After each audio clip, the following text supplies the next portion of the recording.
Okay. Get this. And we put it on live. Do like that. Like this. Alright. We are back. In a better mood today. Or I don't know if I want to say I'm in a better mood today. I'm in a better mood than I was yesterday before I got off.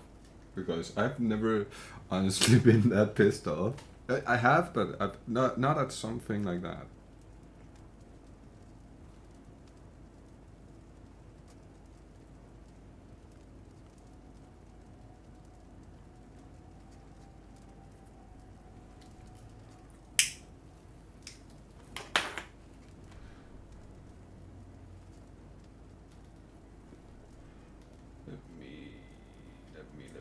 Let me turn on that and this one over here, so we can get the second monitor.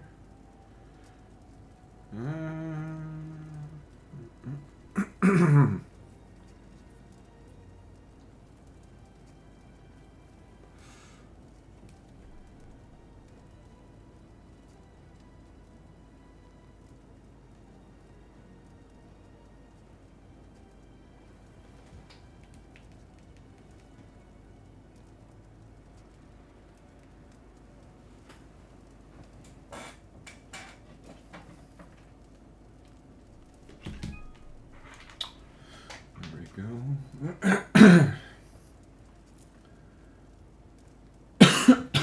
Oh my god. There's something stuck in my throat right now. What the fuck?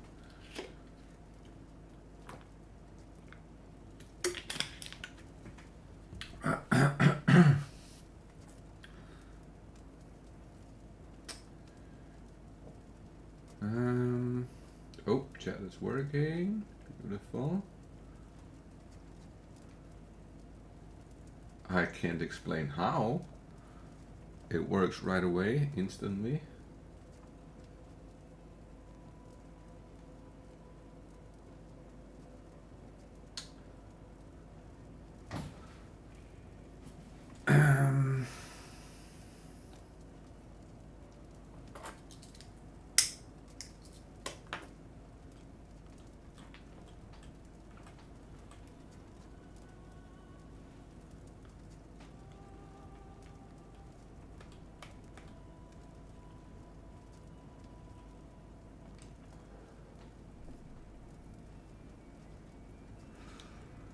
Find it very, very, very sad that I can't play the build that I want to play, though.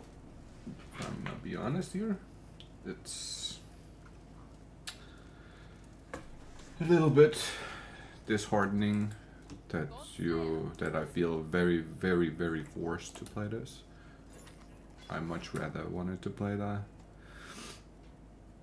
build I was familiar with, but yeah, that ain't happening.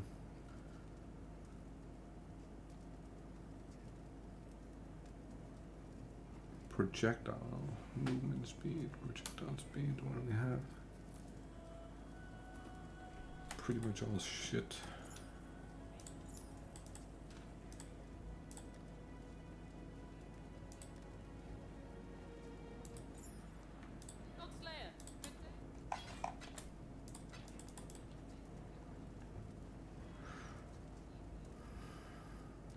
So, just to give you an example, at this point, last time I was doing this, I was roughly level 16, 17. I was definitely close to level 20 before completing that first act, right? Now, I'm level 11. That should go to show the difference in the two builds. It's clearly not a question about skill, it's a question about playing the cheesiest build you can, so you don't actually have to perform under this. Like, I'm sad that that's how it is, man.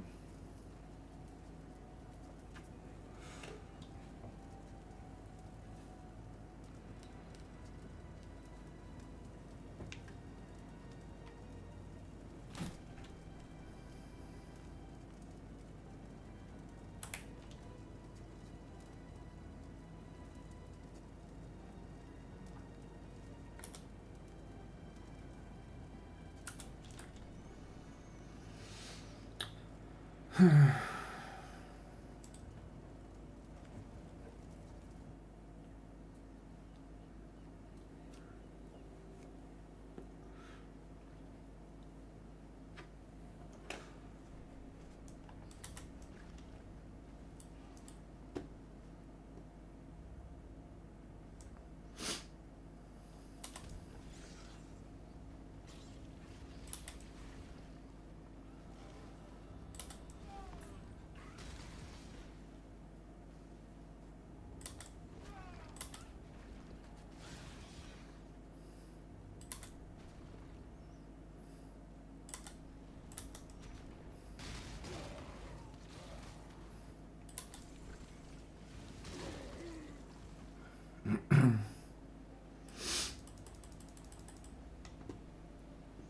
haven't even done the side quests.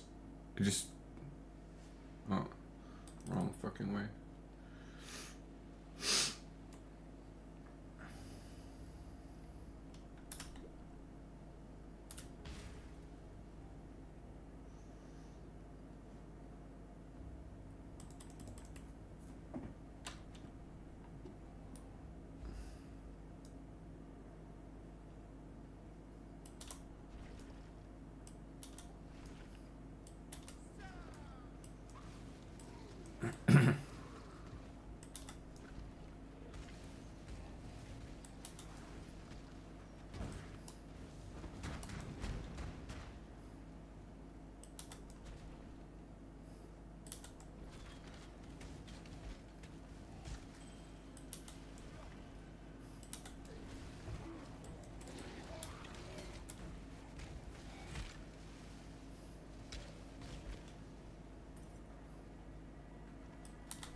Low on mana.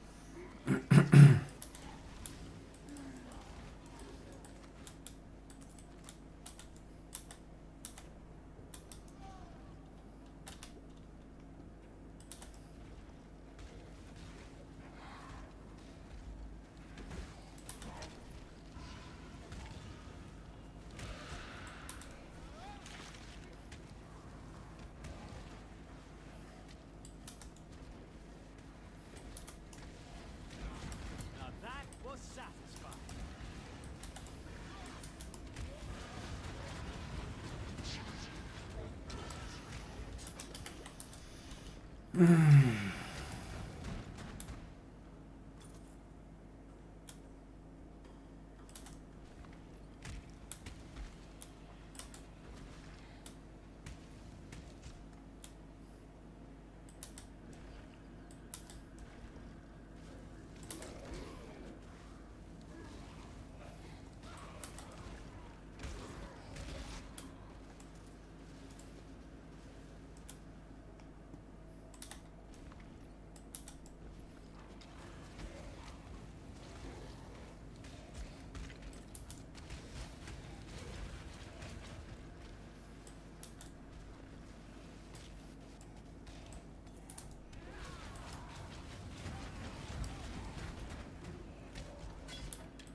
Oh, la la la la la la la.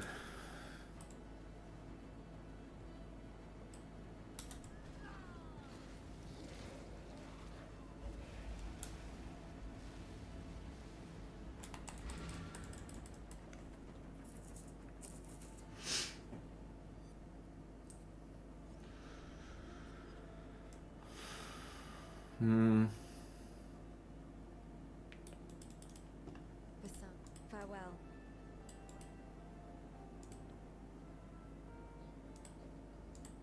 Necro. Farewell.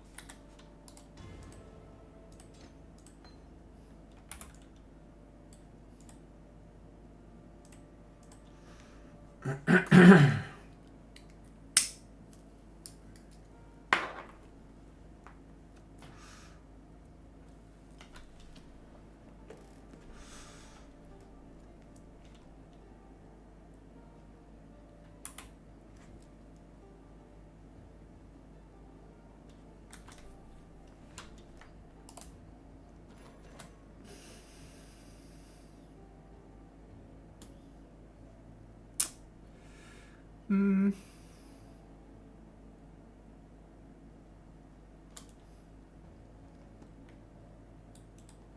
Hello.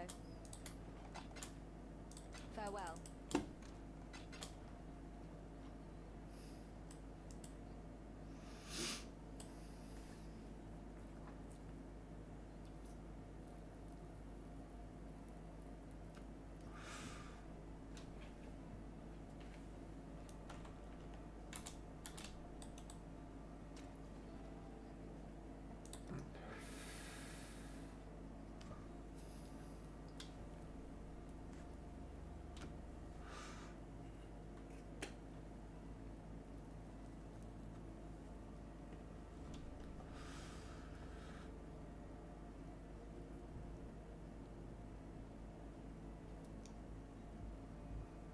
Mm.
Yeah, this is kind of ridiculous a little bit, honestly.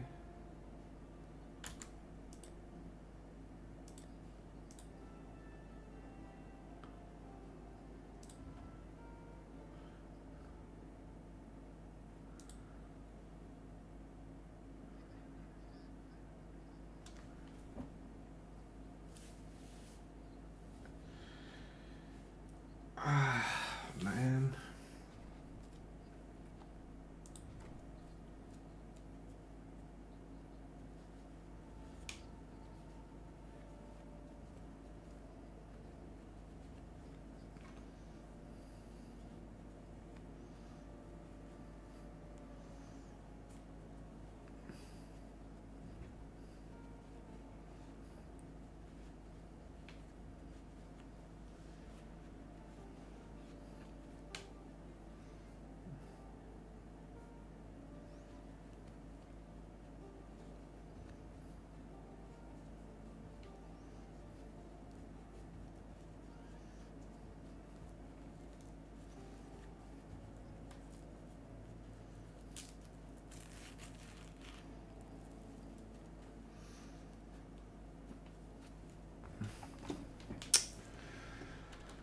Um,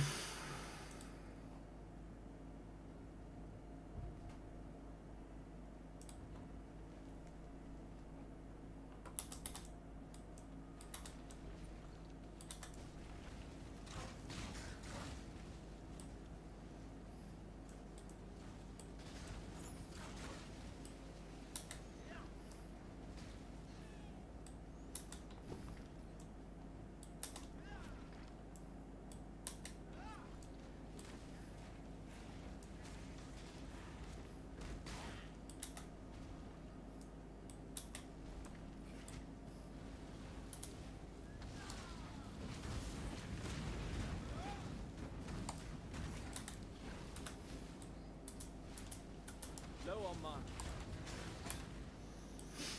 I'm low on mana. I'm low on mana. No more mana.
Oh my god.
I have to play Trickster, and I have no idea how the fuck this build plays.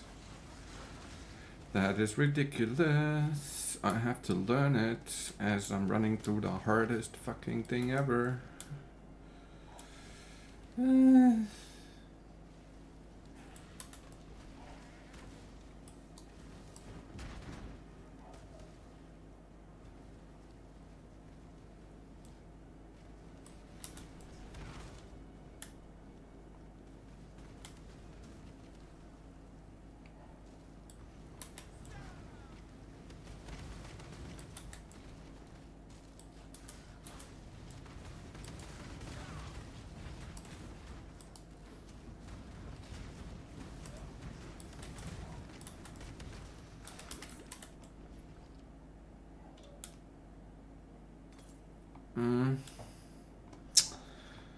Wait, Young died?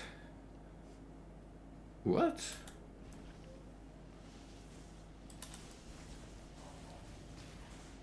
Hold on a minute.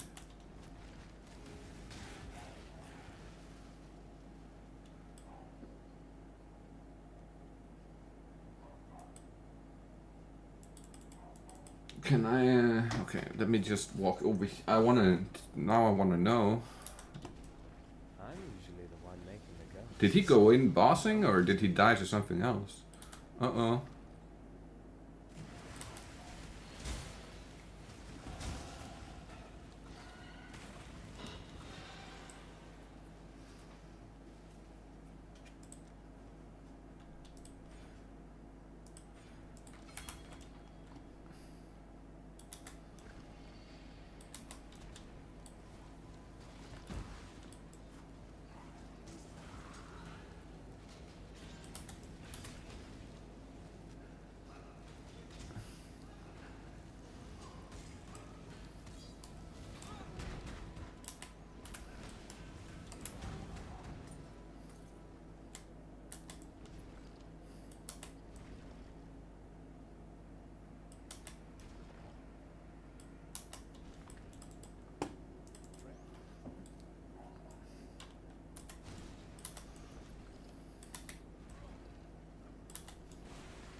Low on mana.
Mervyn, God hasn't abandoned us.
Oh, I wish I didn't have to play that Trickster. I wish I could play whatever I wanted it.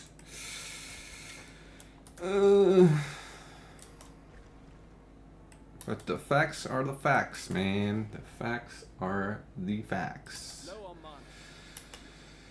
Nothing else can compete.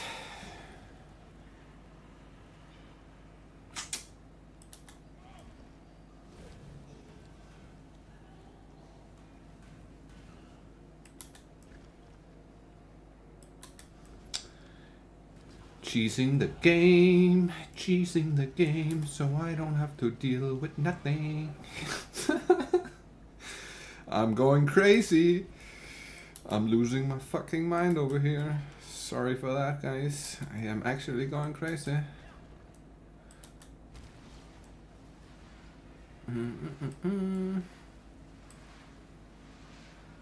Oh.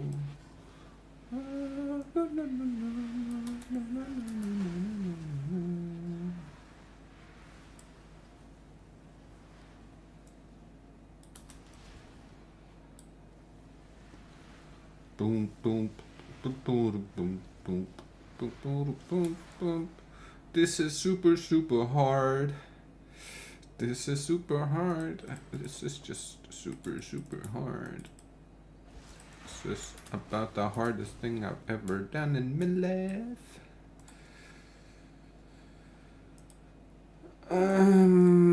Apply.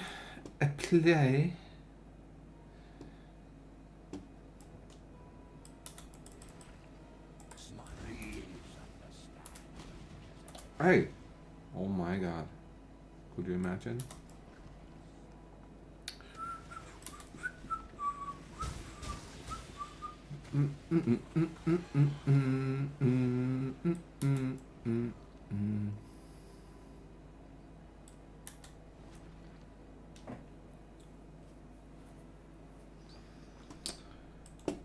Wait, what?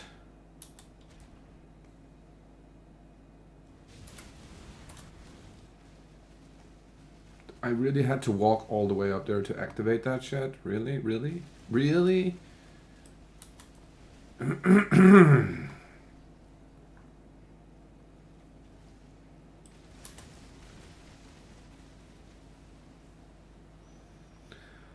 Oh.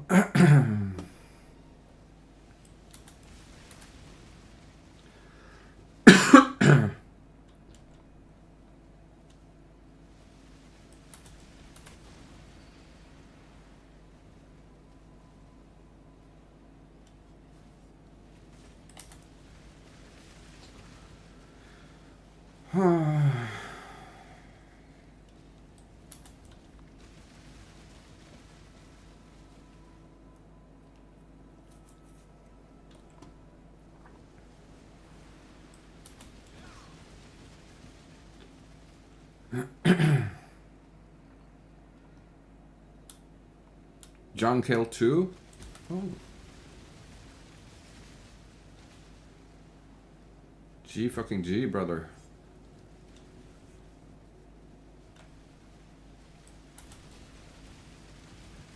Mm, mm, mm, mm, mm.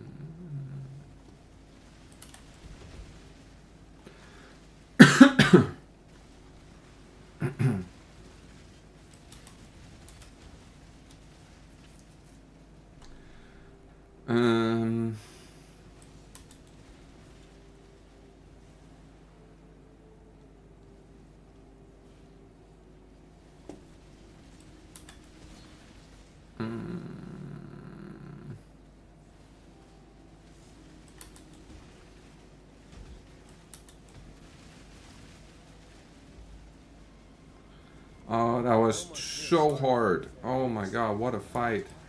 Extreme. That is just straight up extreme.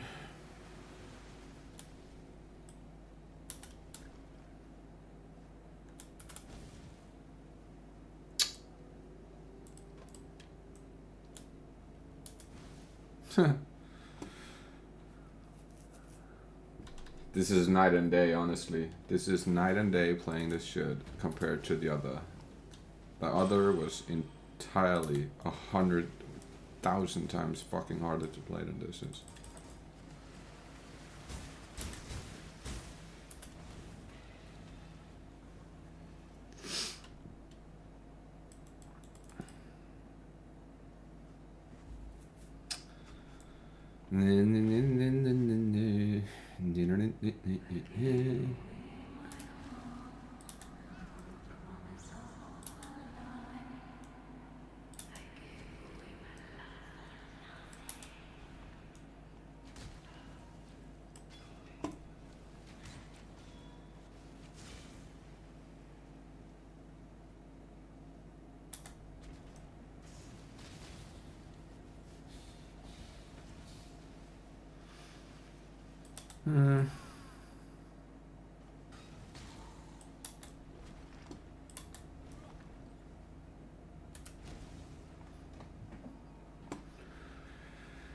Oh.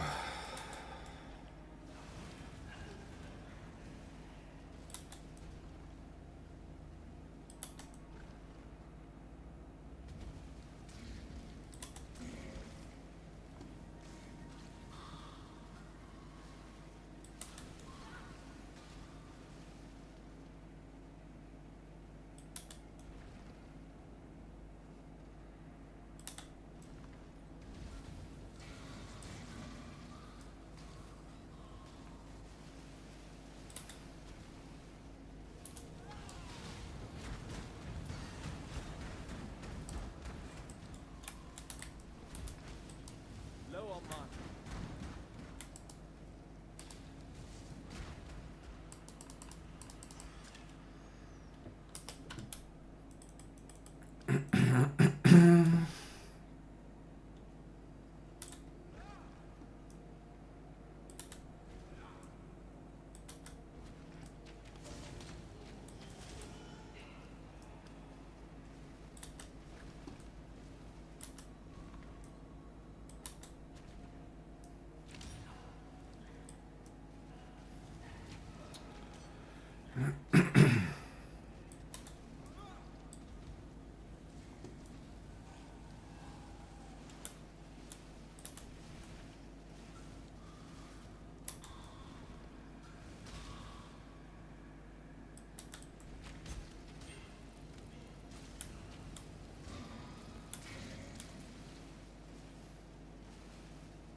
I'm a gardener clearing the weeds so that the crops may grow.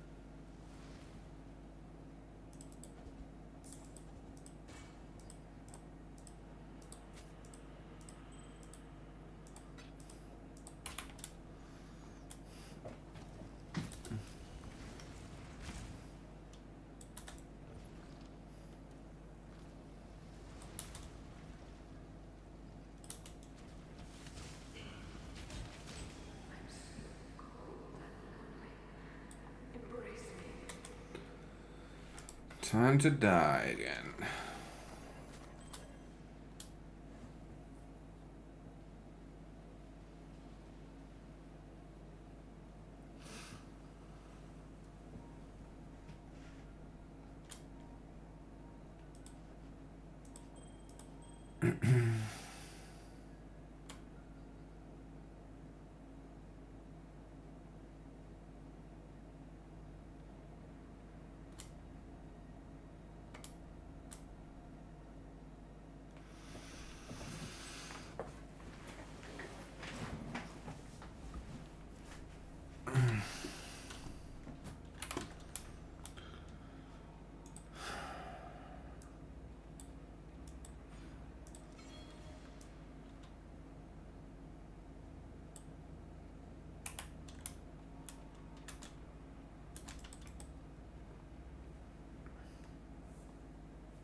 Low on mana.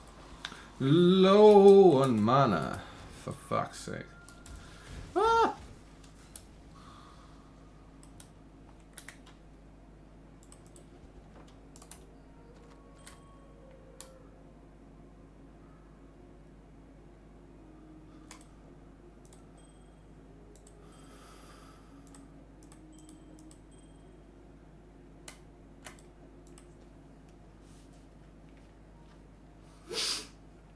Mm.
At last.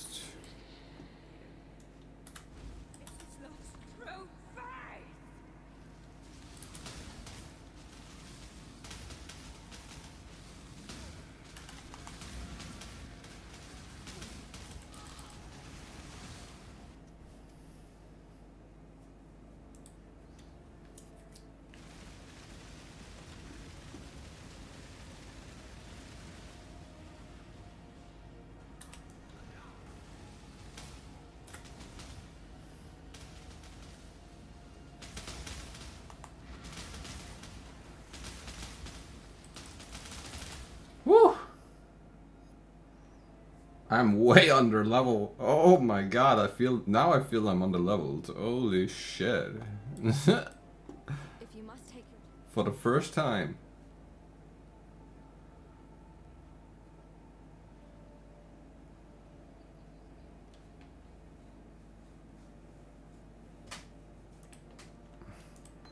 goodbye. Yes?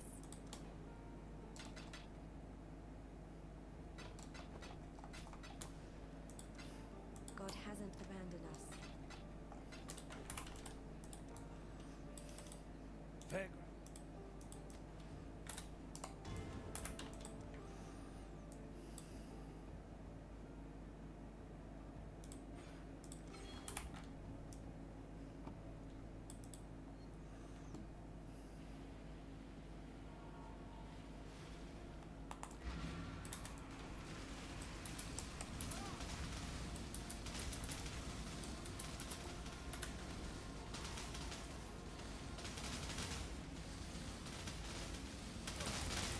Out, out, out, out.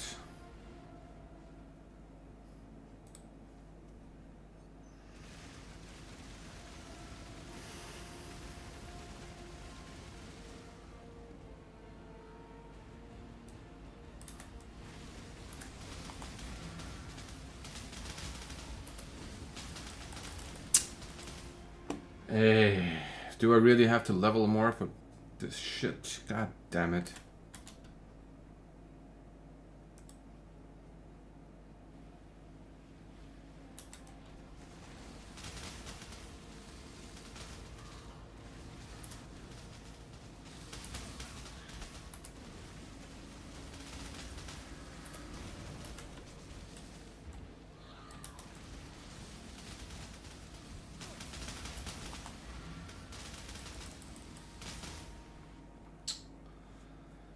I think I might have to level just a wee bit more before we do this. Holy.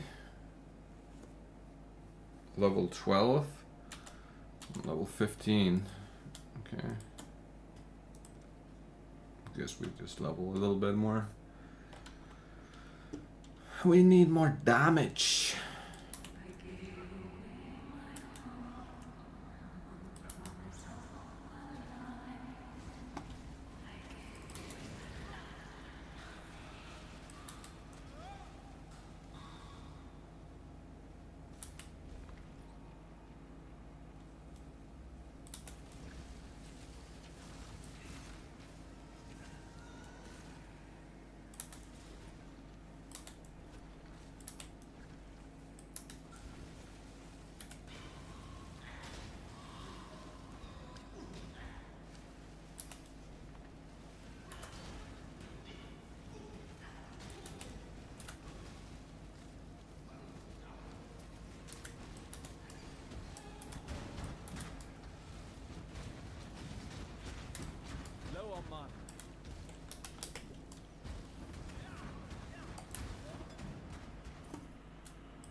I can't believe I got here so underleveled. That is insane. I really cannot believe that. Not when I compare it to how overleveled I had to be on the Templar just to have a chance.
Animated weapons.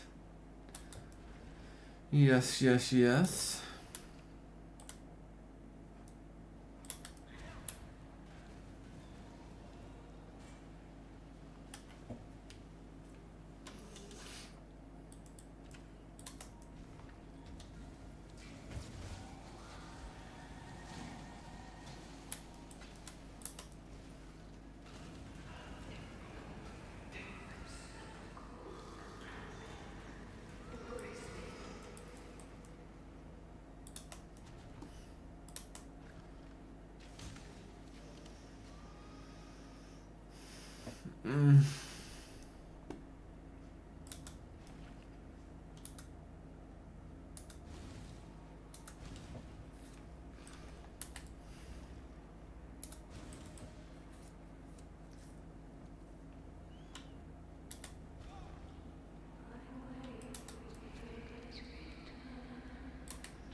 Low on mana. Low on mana.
Oh my god, let me keep my eyes on the screen for a second here.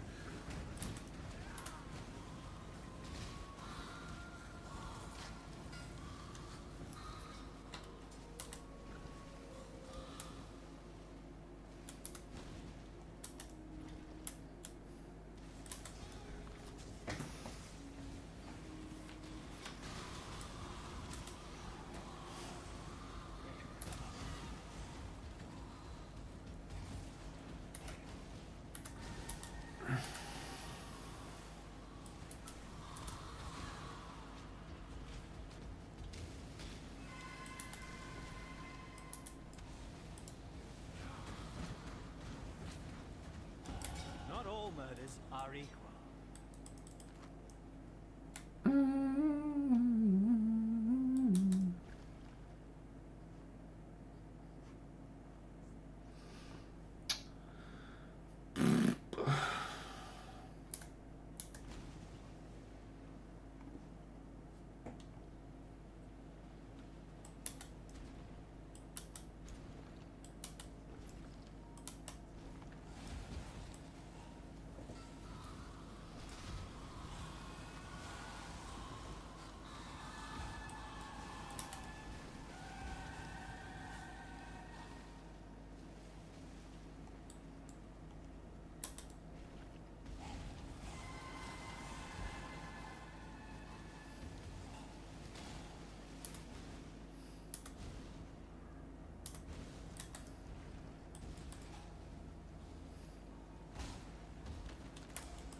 Yo, Knight, what up, brother? Brother. Let's go Trickster? Bro, this is the most cheesy thing I've ever done in my entire fucking life.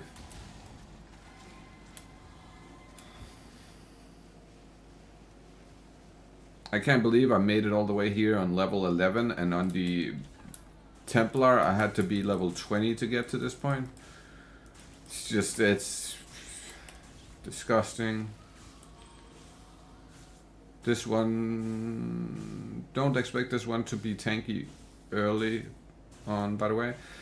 And it's not the tankiness, it's the cheesiness of being able to kill everything before you even see it. It's kind of fucking...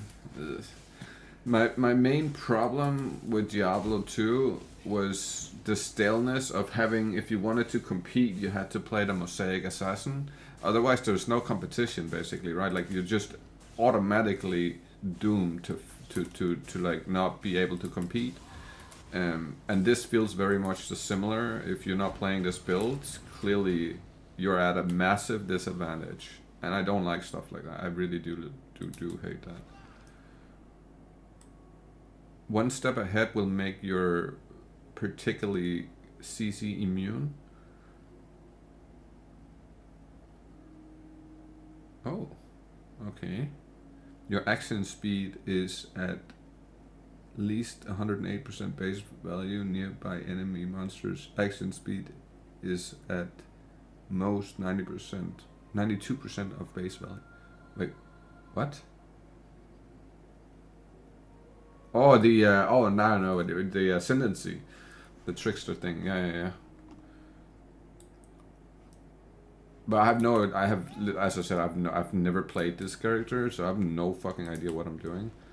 I only played the Saboteur for like 2 days, something like that.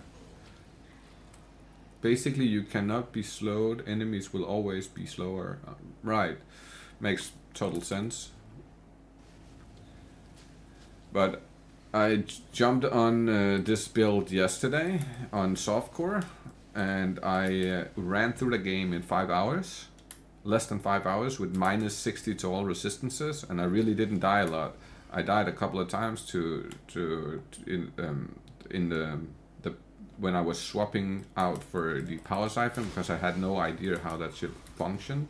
So it cost me like dying a bunch of times to figure out how the skill worked and what made it like good and whatnot and how to play it.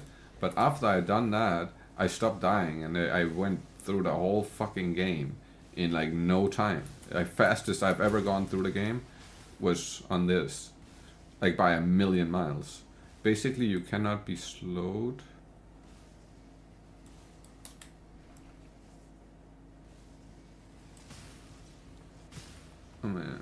Basically, you can't be slowed, and enemies will always be slower. PoE leveling always only had a few builds. It's simply due to the fact that the game has universal gearing, and those gear pieces have to be balanced around both range and melee playstyles, meaning range with no gear is always going to be stronger. I agree, but one thing I really don't preferably don't want to deal with is having to be forced to play a certain build, and basically on top of that not only having to be forced to play that build, but on top of that making a build be like so like it's not competitive because it's too good, right? Like it's basically way too good compared to other builds, and nobody says that like at the beginning of things. Like I if I had known this was the way, I would never have played the thing and like the temple at all if I'd known this was this broken. You're forced to play a couple of leveling builds for the campaign, but the end game is a different topic. I agree. Yeah, sure. I just feel like the fact that they made it so hard that a regular like somebody who don't have 10 years experience won't be able to complete the game unless he plays this build. That seems counterintuitive to competing. It feels like if in Formula 1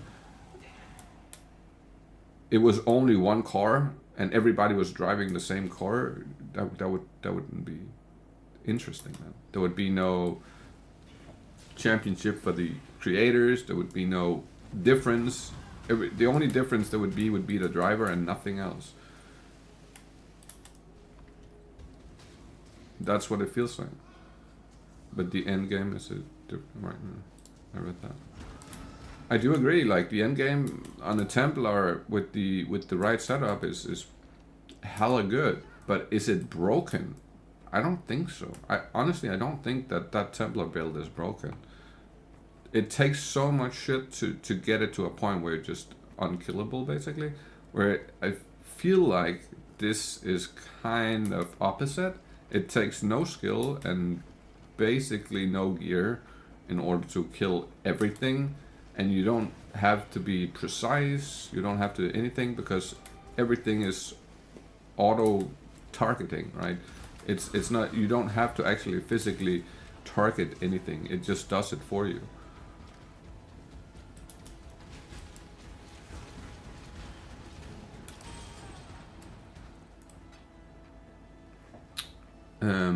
I've seen some dude playing Frost Nova as well. Yeah, sure. But the difference there being that man probably has 5-10 years experience. So that's what I meant by if you're not currently that experienced, playing any other build than this Trickster build is basically next to impossible.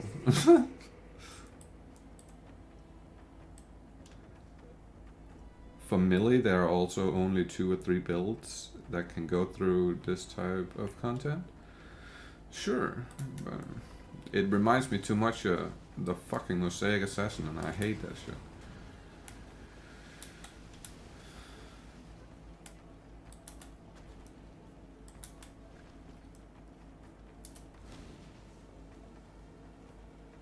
There's never, before the Mosaic Assassin, there's never been an assassin rank 1 on ladder in Diablo. Never in the history of the game. It's always been sorceress, and paladin was number 1 and 2 and 3 and 4 and 5 and 6 and all the way down to like rank 20 or something. Maybe you found one assassin at rank 20, and I got top 5 on my assassin without that Mosaic shit. So it just feels, and I'm a competitor, right? Like, I like to compete, but this is just, it didn't feel like a fair competition now. After playing this, it hasn't felt like it was a fair competition to begin with.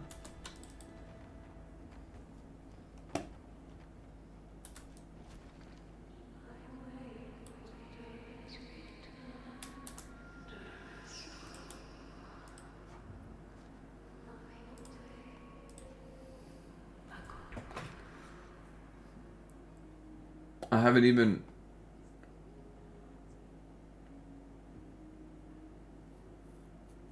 Wait, I haven't seen this. I want to see this.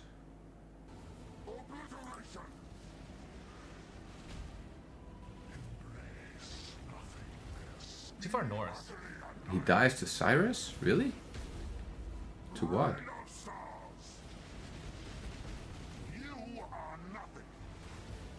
Here. What? Okay. Well, let's go. What? Wait, pause. What the fuck was that?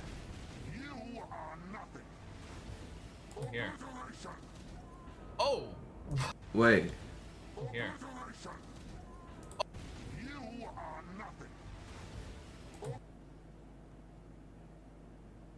Wow, that one fucking thing.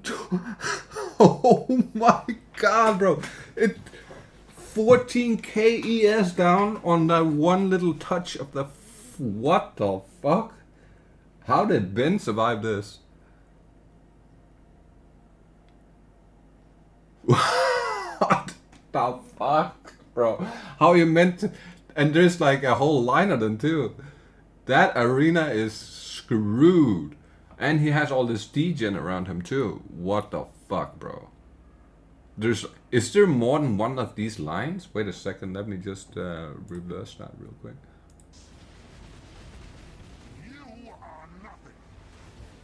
Here. It's like 3 lines. One, and there's like one behind it here. Jesus Christ. Bro, his fucking face. He's like, what? He's like, hey, hold on. I didn't sign up for this shit. What the fuck, bro? That is so fucked. That is so screwed up. Oh my god. What the fuck?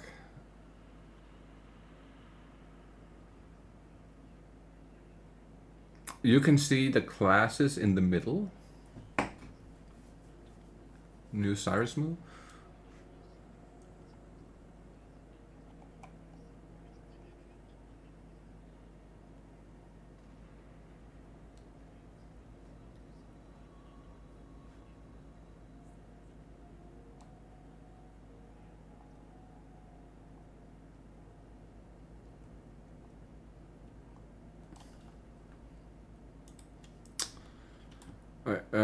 I don't see any problem with the top of the leaderboard competition.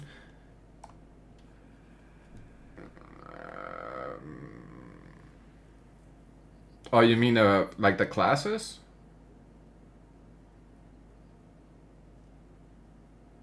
Is that what you meant? No, I meant this. Looking at this doesn't really tell you a lot, because top 50 is all people with like 13 years experience. That makes, like, looking at this, of course there's gonna be people who have played the game and know every single in and out, every attack, every voice line, every skill, every support skill, every node on the tree, everything. If you have that knowledge, then of course you would be able to play pretty much whatever you want, because you know the exact best setup for every like class and ascendancy. But what I'm saying is, my understanding of the Gauntlet was, or at least like this round of the Gauntlet, was it would be super hard, but it would at least be fairly complete, like easy to complete. Not easy, but it would be completable on whatever you wanted to play. But for me personally, because I have less knowledge, I only have like a couple of months of knowledge, this is not completable for me in any kind of way on anything else but a broken build. That's what I've come to realize, because I have no clue what the voice lines are. I don't know what the attacks does. I have no idea if it's like what kind of negative effect certain attacks have. I have no idea. I have no clue. I don't know. So yeah, I just don't find it fair when something is. Let me say it in a different way. I watched other people play this build who have clearly no skill or like not no skill, but have way less skill, and they're running through the game like it's nothing because of how the build plays, not because of them being good at the game per se.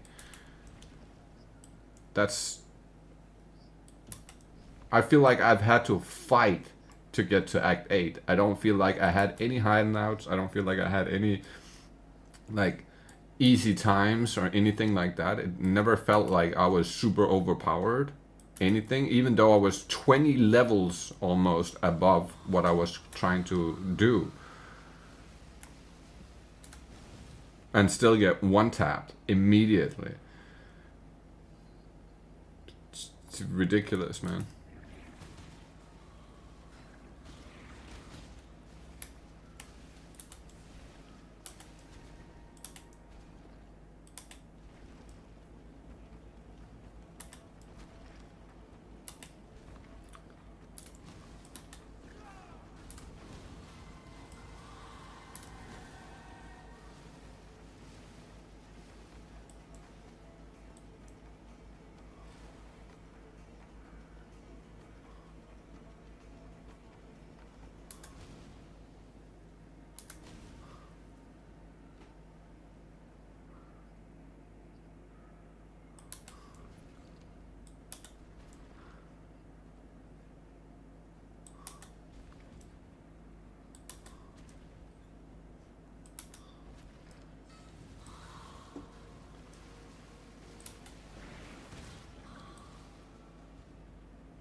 I'm fair. I'm cool with nobody clearing the Uber content.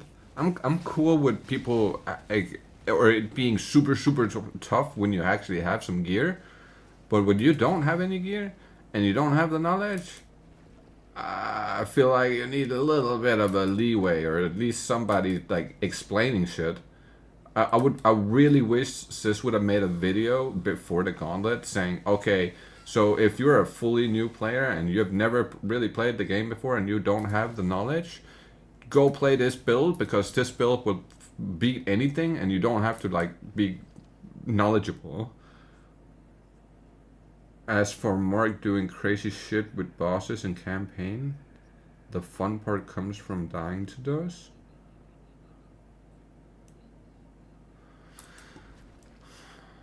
I'm not salty about dying. I died twice at the fucking same spot. I'm just salty about the way I died. I'm not salty about dying at all. This is hardcore. I expected to die. But I'm salty as fuck that I died to something when I'm that powerful, and it's like uncontrollable. You have no... You stand... I don't know if you saw me dying yesterday, but there is no way I could have reacted to that. There's no chance in a million years I could even have pressed the exit button because it was instant. It was one tap. It was just instant.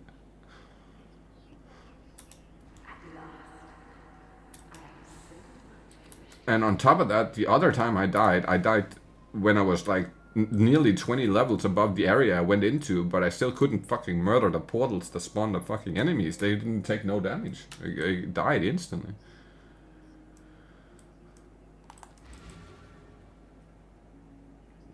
I'm just sad, man. I'm sad that I feel forced to play this shit. And I really wanted to play the Templar build.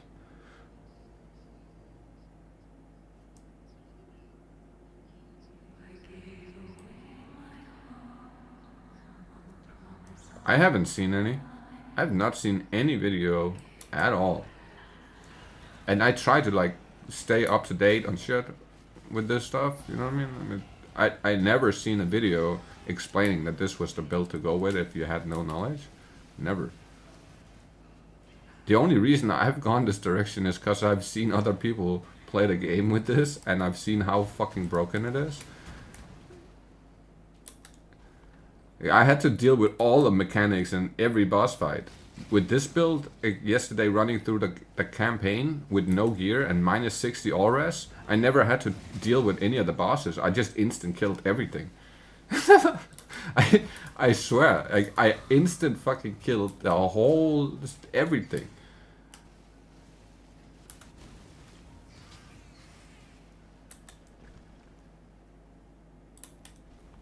So if I have defenses up on top of like having the power, but bro, this is gonna be the easiest thing in the world then.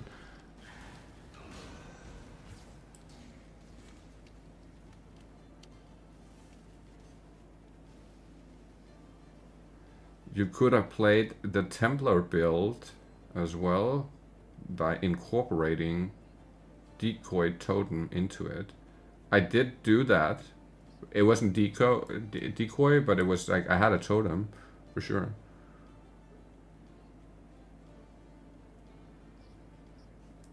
He made a 15 minutes video on tips for the Gauntlet. Yeah, but I just wish I would have. I wish somebody would have told me this. I should have played. I just wish the information was out there to play this build instead because it's broken. Like it's actually broken, right? Like it's not even a discussion anymore. I played it through the full campaign and everything, and it is fucking broken. And if they go to, I'm gonna be disappointed if they go to nerf the Templar build, like the Ice Nova build, but they're not nerfing this shit. That's just ridiculous.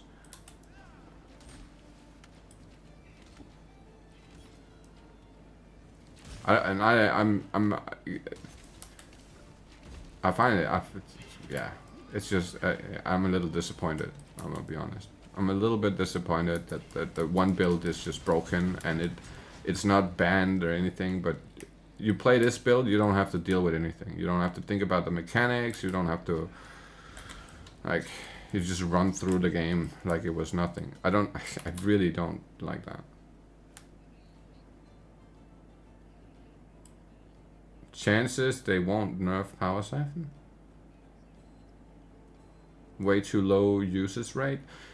Yeah, but after seeing how broken it is, they should nerf it, like, or at least do something about the campaign so you don't have like.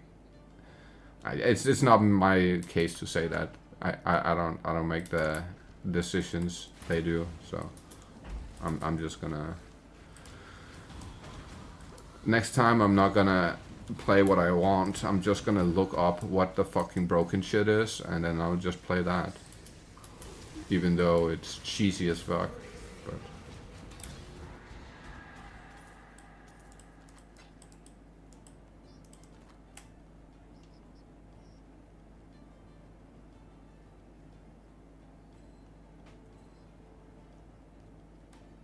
That should go to say exactly how broken the fucking if. Oh, for fuck's sake.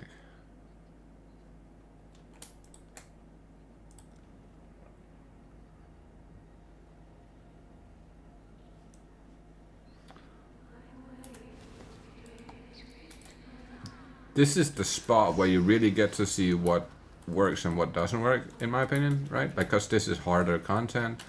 If nobody plays a specific build, then in the Gauntlet, that just goes to show that build is pretty fucking ass then. Because it won't survive it. That's why nobody will play it.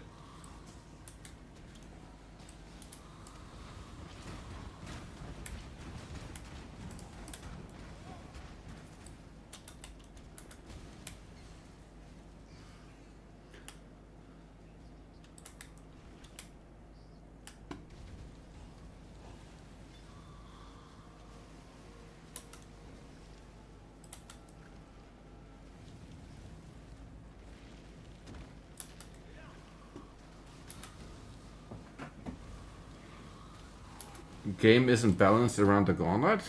No, but the Gauntlet definitely goes to show perfectly which builds are super broken and which builds are unplayable in terms of like the current setup, right?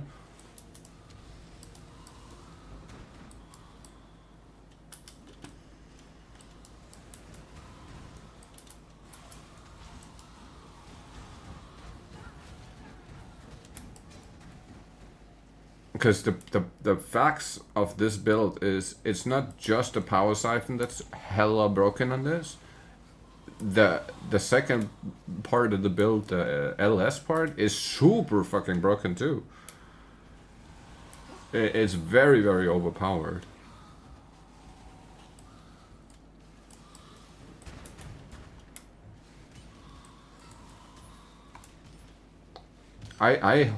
I wish that there was a more, what do you call it?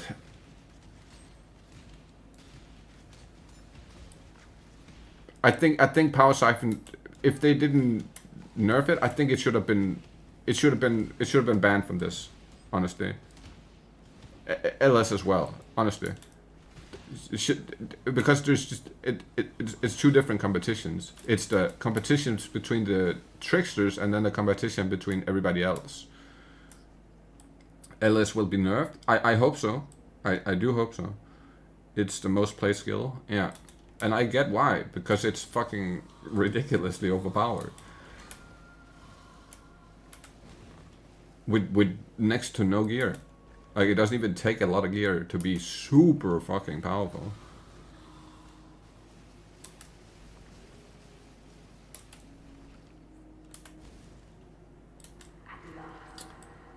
And if you look at the top of the leaderboard, it shows variety.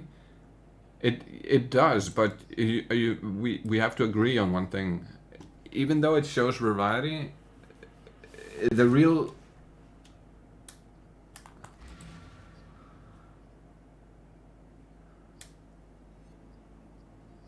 But if what you said it yourself, 24% of the players are playing Trickster.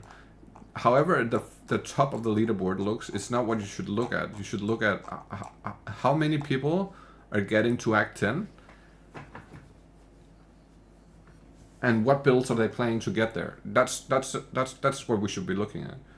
So if 24% plays Trickster, and out of the 24%, 20% of them is making it to Act 10, and let's say 15% is playing Templar, but only 1% or 2% make it to Act 10, then there's a massive disparity in power and survivability. 26% of players are playing Trickster? Right. And out of those 26%, how many people made it to Act 10? That's what I want to know, because then if you compare that number to the number of players who played a Templar, and then the number of players who played a Templar who actually make it to Act 10, then you get the real like idea of the power between the two builds, right?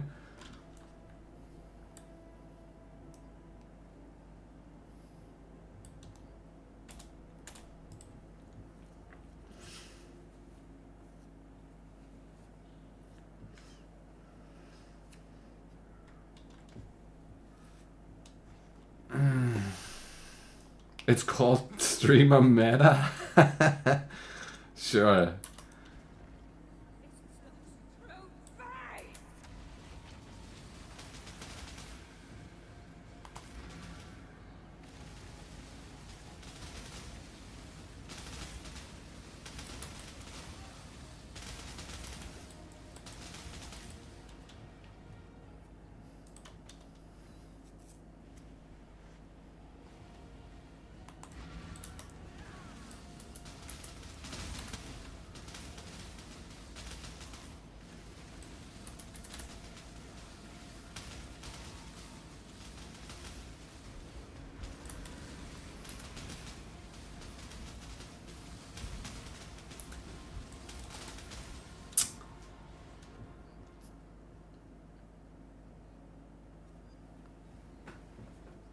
Power Siphon had a whopping 0.3% usage on league start. That's not compared to the elemental hit spectrum which had 5.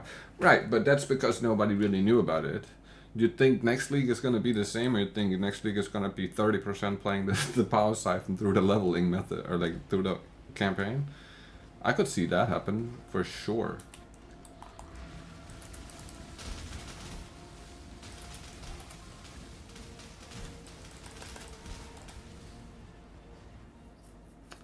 We have to see? Yeah, but let's say that happens, then that goes to show exactly what I said.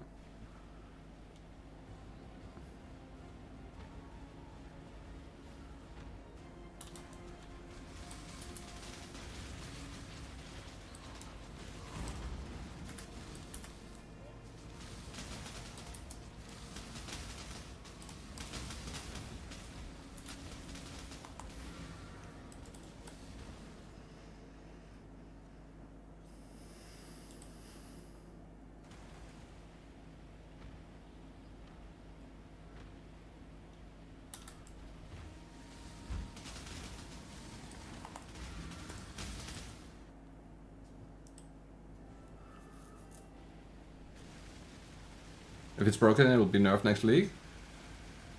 Sure. Doesn't really change the fact of it right now, though.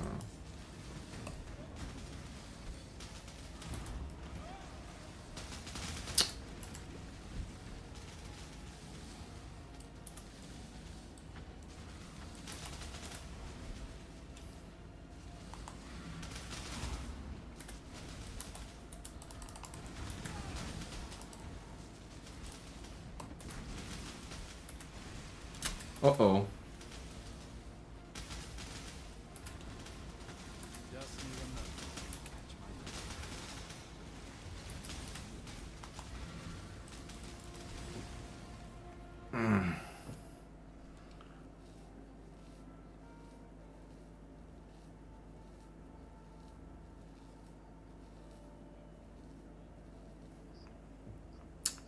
Gauntlet has 19,300 characters according to PoE Ninja.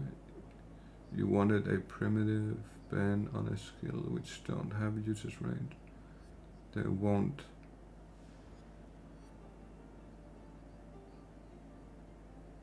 No. I get that. I get that. I'm just saying, like, that's my feeling on the topic, that this build is extremely overpowered in comparison to the other choices. Uh-oh, I'm stuck. Ah!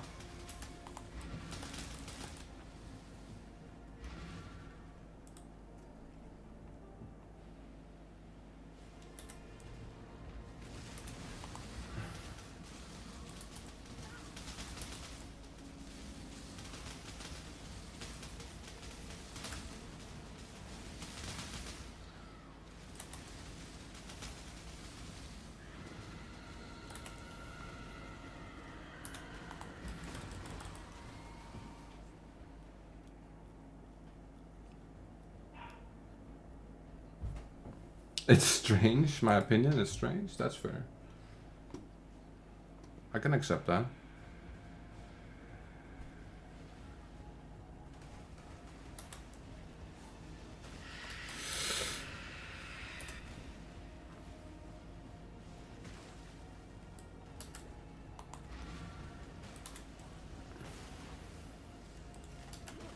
Bro, could you not?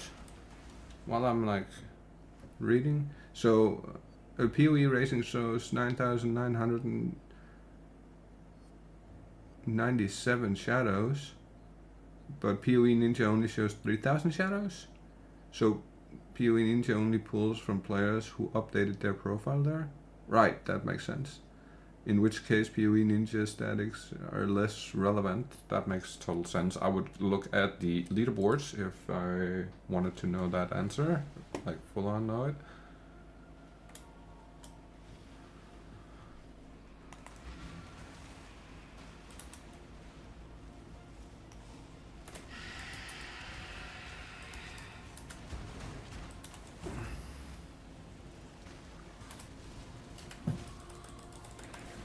It wouldn't let me through the portal. Okay. Let me in the portal. Okay. Let me count them. Now you don't have to. Knight. Don't worry. I don't really care that much about it. I just.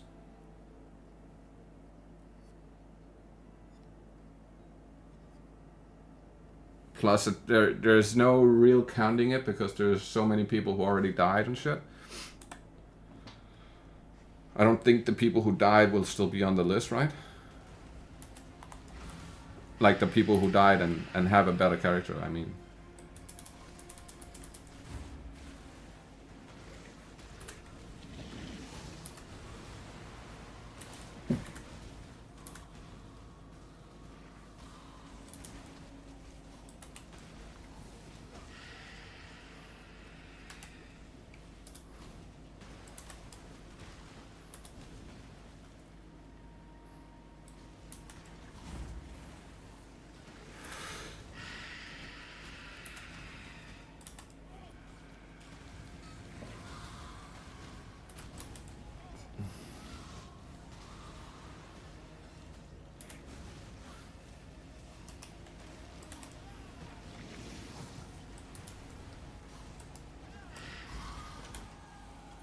My first dance with a lady of quality.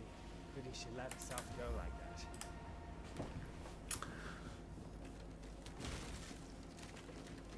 No, they're on the list with both characters. Okay, fair enough. Always want the average campaign completion level. I'm going to say 70 and filter that. Well, 70 is lowballing it. I would say so. I was pretty much level 62 getting into Act 7. I was like 68 getting to Act 8. So I would say 70 is Act 8 roughly.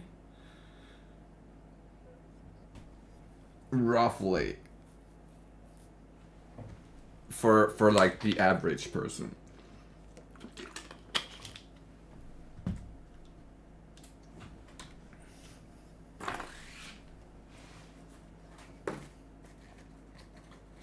But so me personally comparing this to last run, I was level 20 something here, right?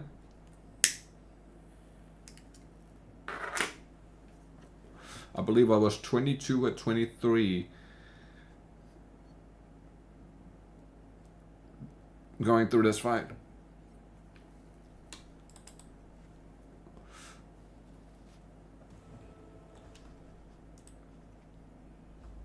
Oh, Forest. Death has too many damn... There are 56 pages of shadows on PoE racing side. 56 times 50 players, yeah? Yo, Toro, what up, man?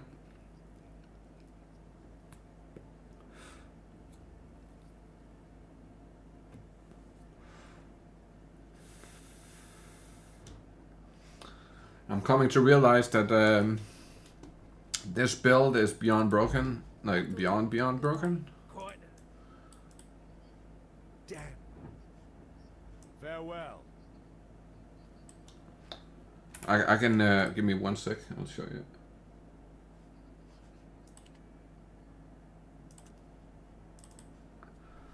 So I ran through the game yesterday.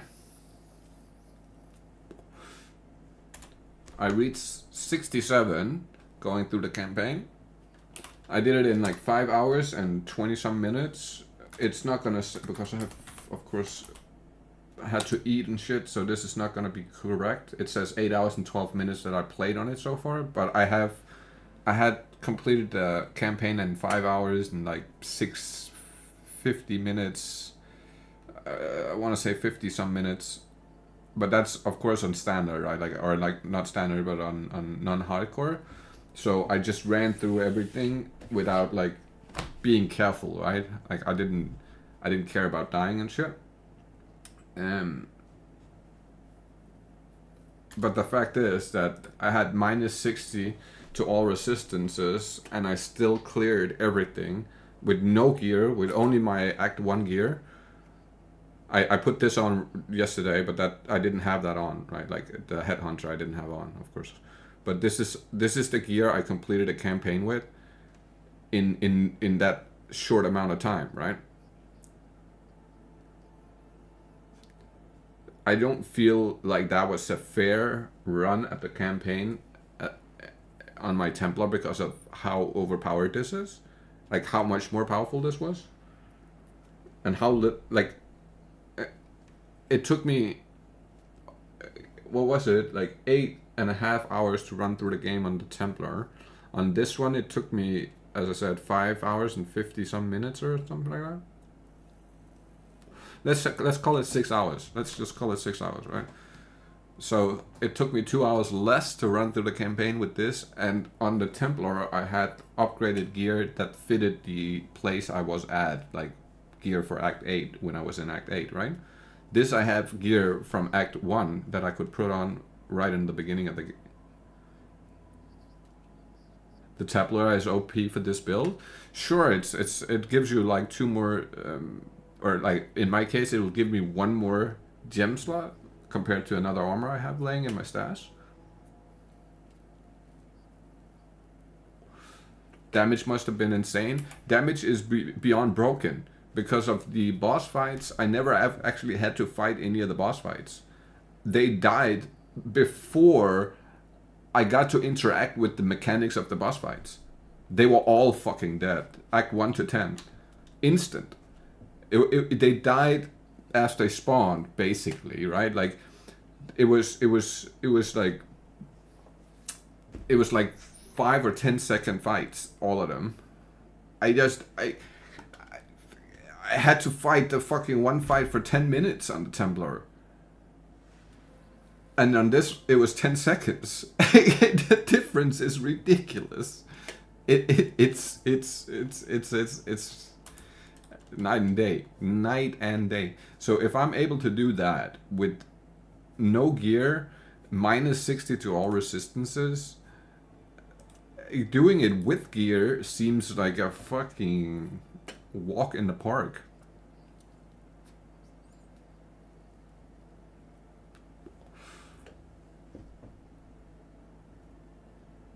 The power of mines, same thing for Hex Blast. I ran through the game on that Hex Blast build I made last league, right? No time through that campaign did I have an easy time. It was just as hard as doing it on the Templar. But that's because I didn't use the Power Siphon Mine setup, right? Now, with this setup, it's a different story.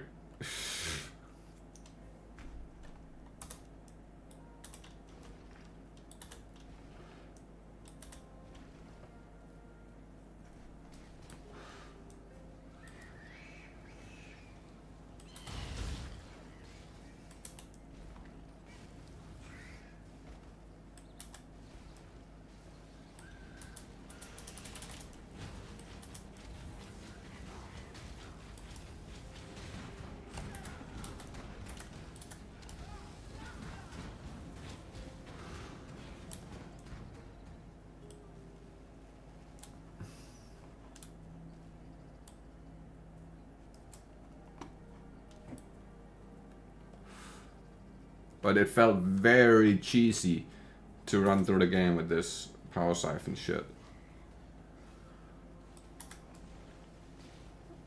It has given me the same feeling I got from playing the Mosaic Assassin on Diablo 2. And that's not a good thing. That's a really bad thing, honestly.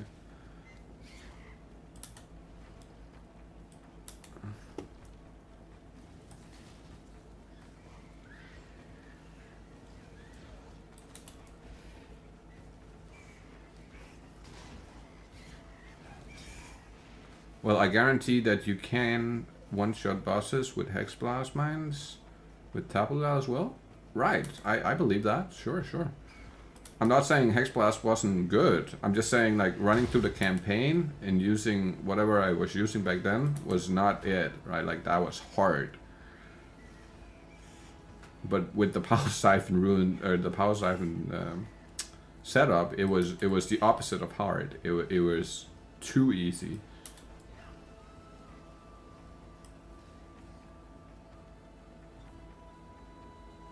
Yes, it's off. That's the whole point of it. It's off screening every enemy, so I never have to actually face or fight an enemy. It's basically like putting up the totem right there and then just walking away like this. That's the cheesiness of it, and I don't feel like it's super fair that this build is so fucking powerful. And the Templar is only powerful once you put the God tier gear on it. Then it becomes really good, but before that, it's not that good. It's still good, don't get me wrong. It's definitely not bad, but it's just not in the same category as this is.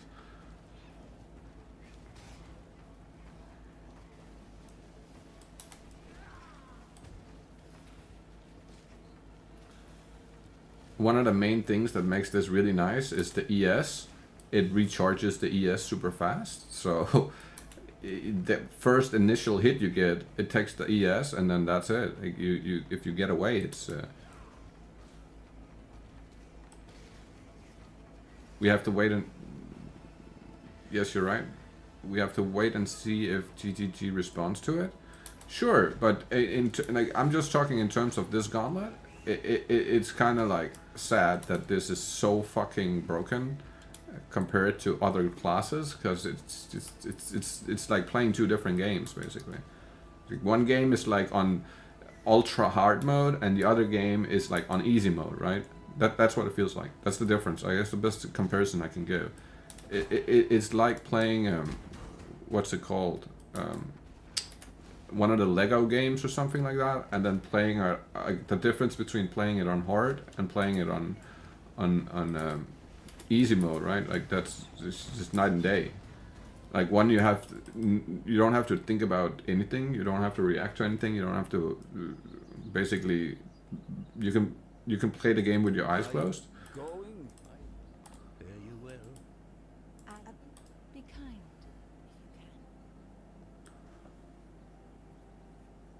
you can. Right. Like that's fair.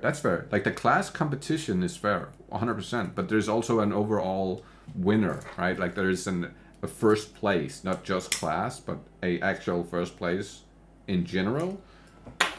And if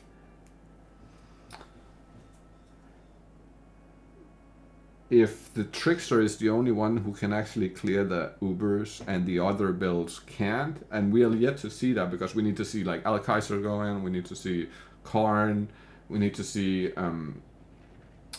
we need to see a lot more of the melee guys and other builds go into the actual hard content, because if we go look at the leaderboards, there's only really 2 people that attempted the Ubers, right? Let me see if I'm not right about that.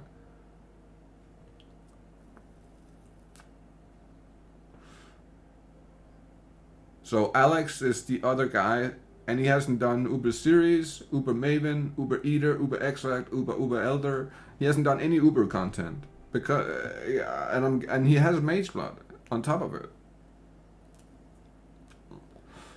I believe that he hasn't gone in and done any of this shit because he doesn't believe that he doesn't have the confidence in the build, right? Like he doesn't actually think that even with all of this power and like all of this stuff, I don't think he feels like he's fully ready or like fully geared. And if you think about the gear he's using, it's pretty darn nice. Like it's fairly good.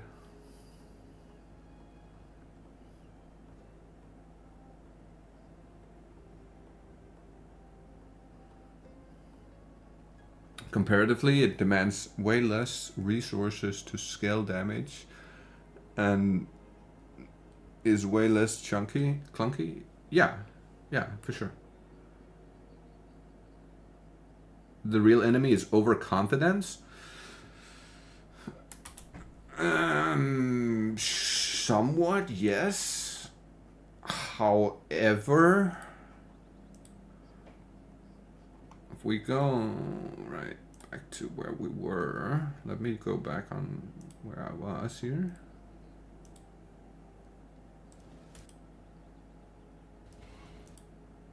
Some goods in from Ribbonfell. Oh, I can actually. Nice. That'll do. Mail.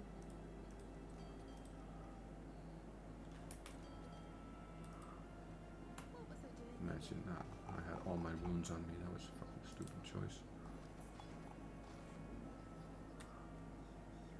Ooh.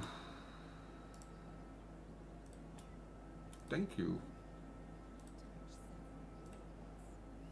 Go for the recomp. There we go. We got like 2 extra damage. We got 163 DPS. No, 167 DPS, right?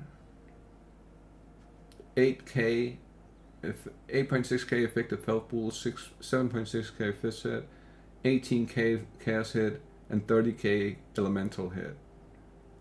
I don't feel like that was overconfident going into the boss fight, being this much over leveled and having this much life and like defense.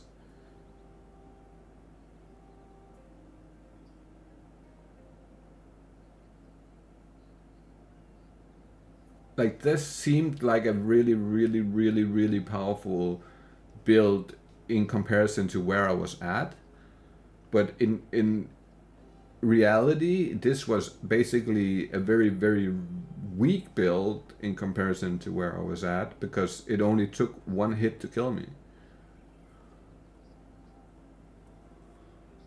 So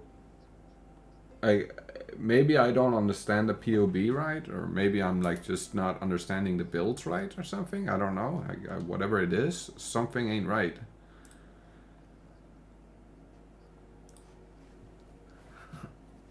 Overall, rank 1 takes 12% of the prize pool. Right, so 12% of the prize pool is probably going to a Trickster.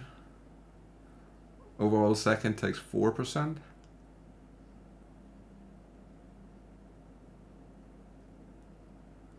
But the rest of the money goes to class. Right. But 12% is a fairly amount, like a fairly big amount, right? It's like 4 or 5k.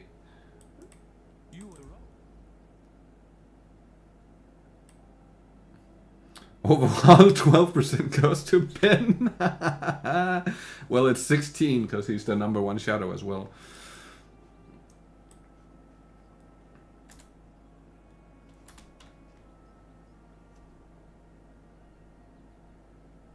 It always goes to one Ben place. Oh shit. I just wish I had known that on starting out playing this shit, that I wish I'd known that this is...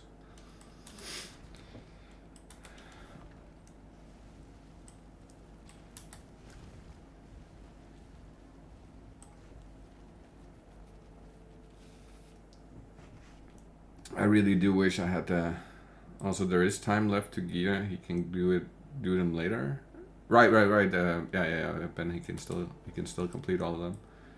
You need to tick in the right conditions and set the calculations in BOB. Like people always calculate the pinnacle boss settings. Okay.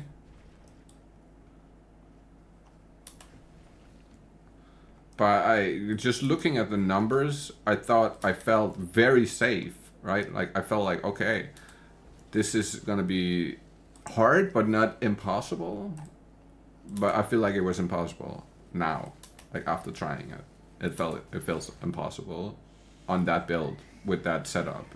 There's just no way to do it like that with my skill level. Maybe if you, as I said, maybe if you have like 13, 14 years experience, or like just 5 or 6 years experience, would probably do it.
Remember, boys, I was ranked 12 in Diablo on hardcore. So it's not foreign to me to play or anything. Like, I have certainly... I died as the rank 12 paladin on fucking... Stay true to you. on Diablo. So it's not foreign to me to die. It's not foreign to play this at all. But it is, however, kind of foreign having to, like, be forced to play something. That's not something I'm fully used to.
I was in a chaos degen. Wait. Thing is that Dodre does pure fist hit and you got low armor and such. But I had almost 8k fist hit, max fist hit. Does she do what? She does more than 8k? That's not enough?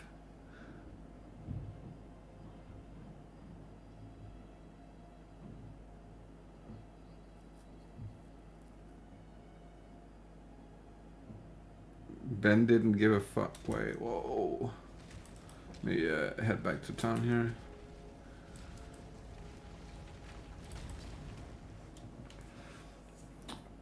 Ben didn't give a fuck, so he played Volatile Dead, which was DD with glowing sun orb, and took first place. Right.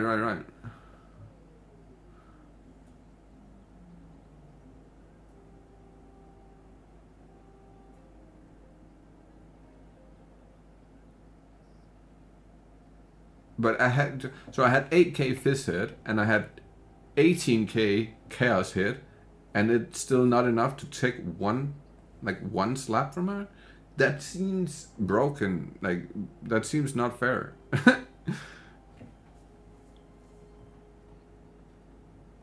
While they didn't nerf the damage number of DD, they increased the life value mods from corpses, therefore nerfing the DD skill. Right. That's fair. I guess that's fair.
it's fun.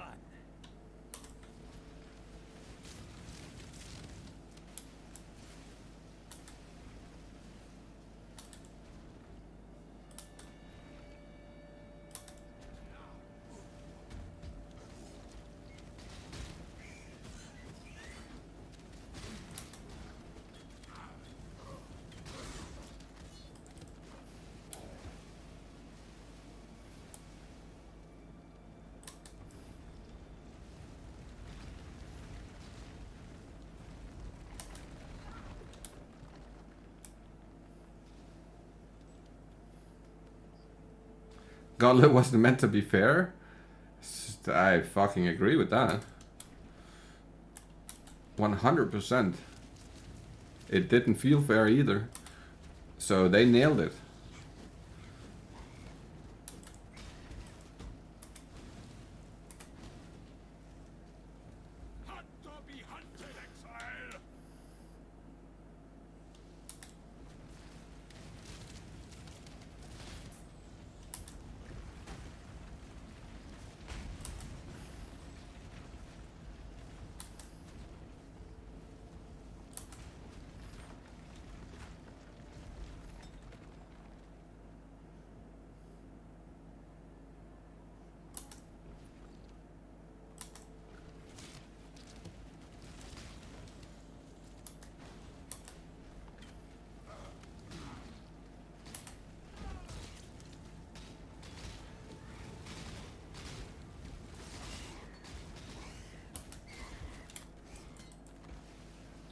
Oh.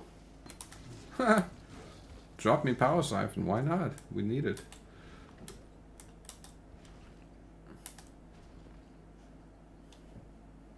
Just look at Jung getting one tapped with 15. That's why that's fair. It's in an Uber fight. It's not the campaign. I find that very fair. I would expect nothing less. However, I would also expect the campaign to be fucking completable by like a regular person. that's like the basic fucking part, like the most basic part of the game.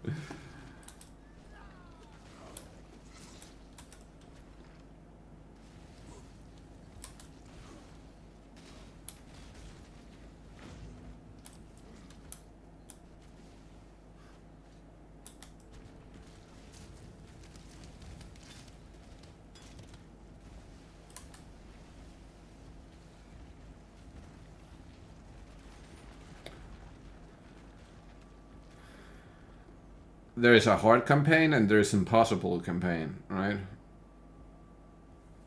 There's a campaign that's doable by a lot of people, and then there's a campaign that's doable by only very, very few people.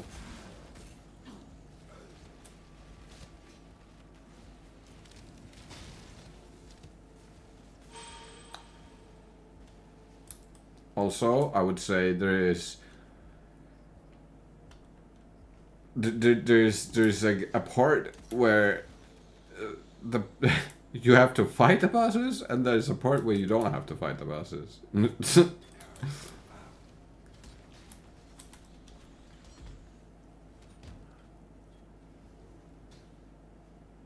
That's why you don't see many rips in maps. Sure, I have seen some though, and they have also been very fair. Like if you're standing in the middle of the 100 enemies, sure, especially for the expedition, because I know how rippy those enemies are. I wouldn't do that on hardcore.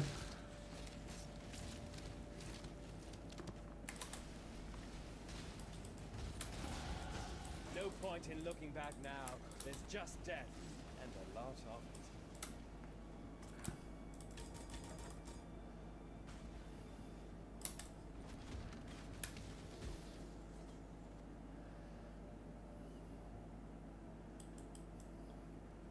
Kind of wish if I could see how many, or how much. Wait, what?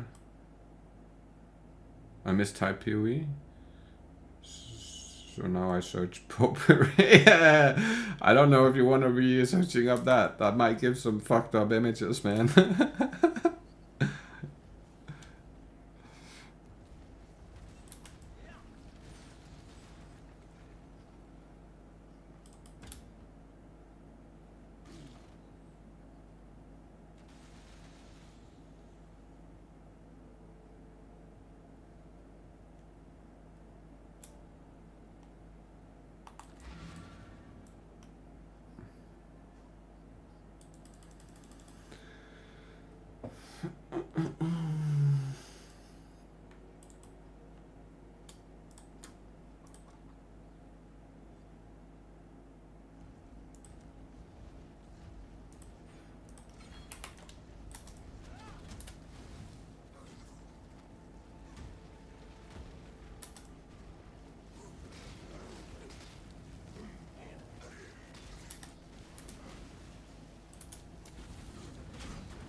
If I filter level 79 on PoE Ninja, that's 4,399 results out of 20k.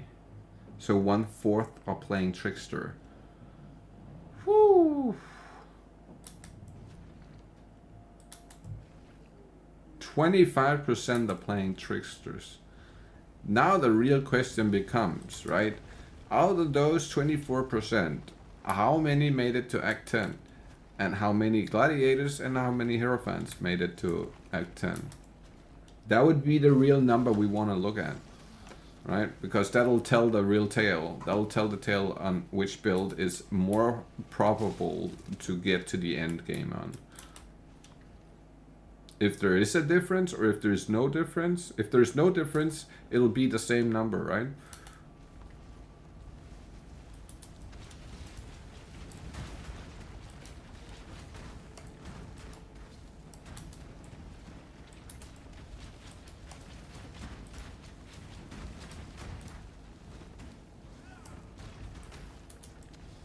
Low on mine.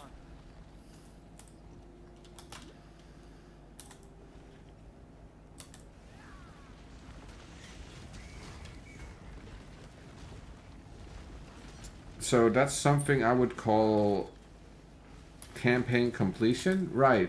That would be the real numbers we want to see, because that basically will describe whether the builds are fairly similar in terms of difficulty to play, in terms of difficulty to complete and all that shit.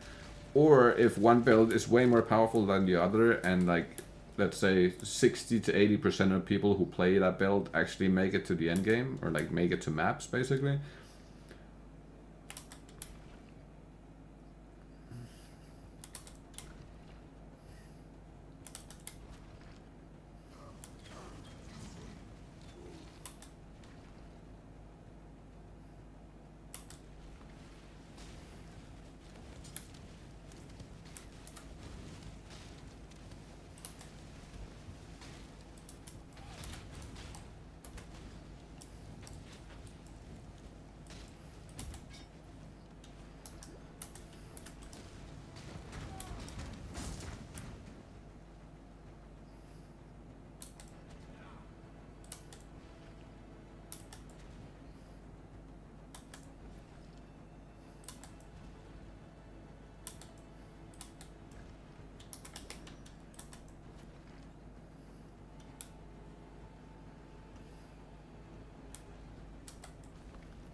I would say my guess would be around 60% of the Tricksters make it to Act 10, where I would say probably only 20% of the Hierophants make it.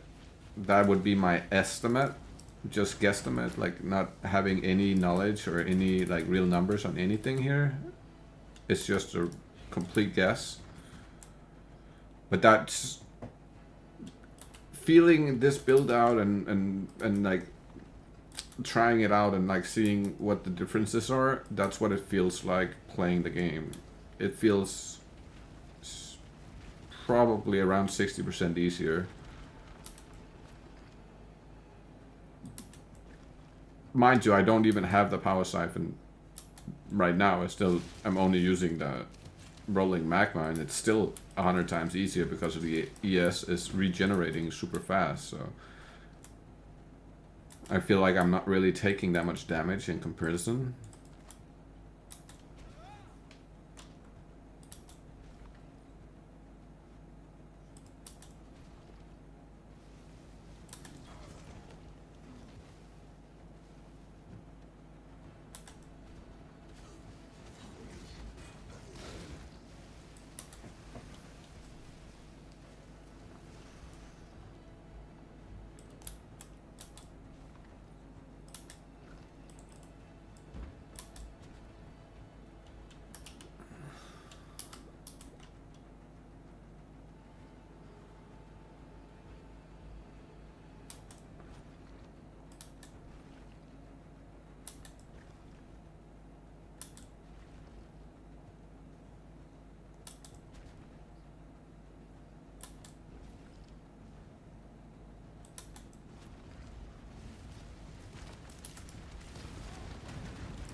Oh!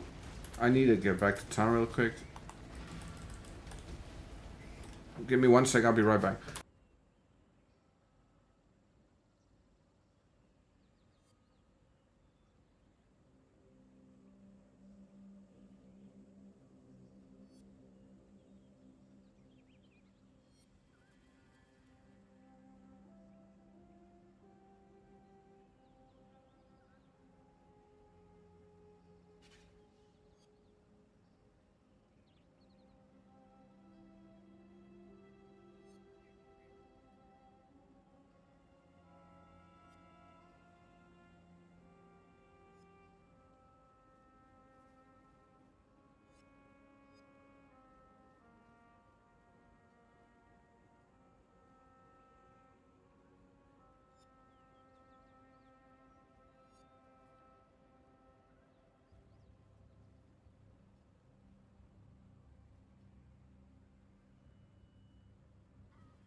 All right, I'm back. In roughly 10 minutes, I gotta help my neighbor real quick. So it'll take like 5 or 10 minutes to do whatever he needs, and then I'll be back. So I won't end stream or anything. I'm just gonna go do that and then come back, right? Let me catch up here.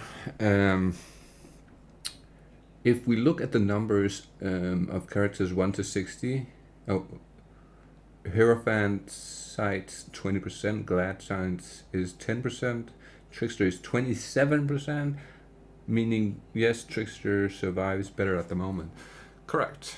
I totally agree. So I'm a little bit off there, but certainly a major difference in the two builds in terms of strictly talking power here, right? Like there's just a disparity in power in terms of the campaign. Now for the end game, I wouldn't say there's a disparity in power between the two builds, a Hierophant or a Trickster. It's much more fair once you get to that point. But throughout the campaign, there is like a major difference. Especially the biggest difference being that you don't physically have to target anything. The Power Siphon skill will basically auto-target any enemy that's within range of it. So that means that you can keep up your DPS basically 100% of the time. Whereas on the Heroes Fand, you can only do your DPS whenever there is a room for you to stand still for like 0.6 seconds or some shit like that, in order for you to cast the meteor. And then once the meteor is cast, there is a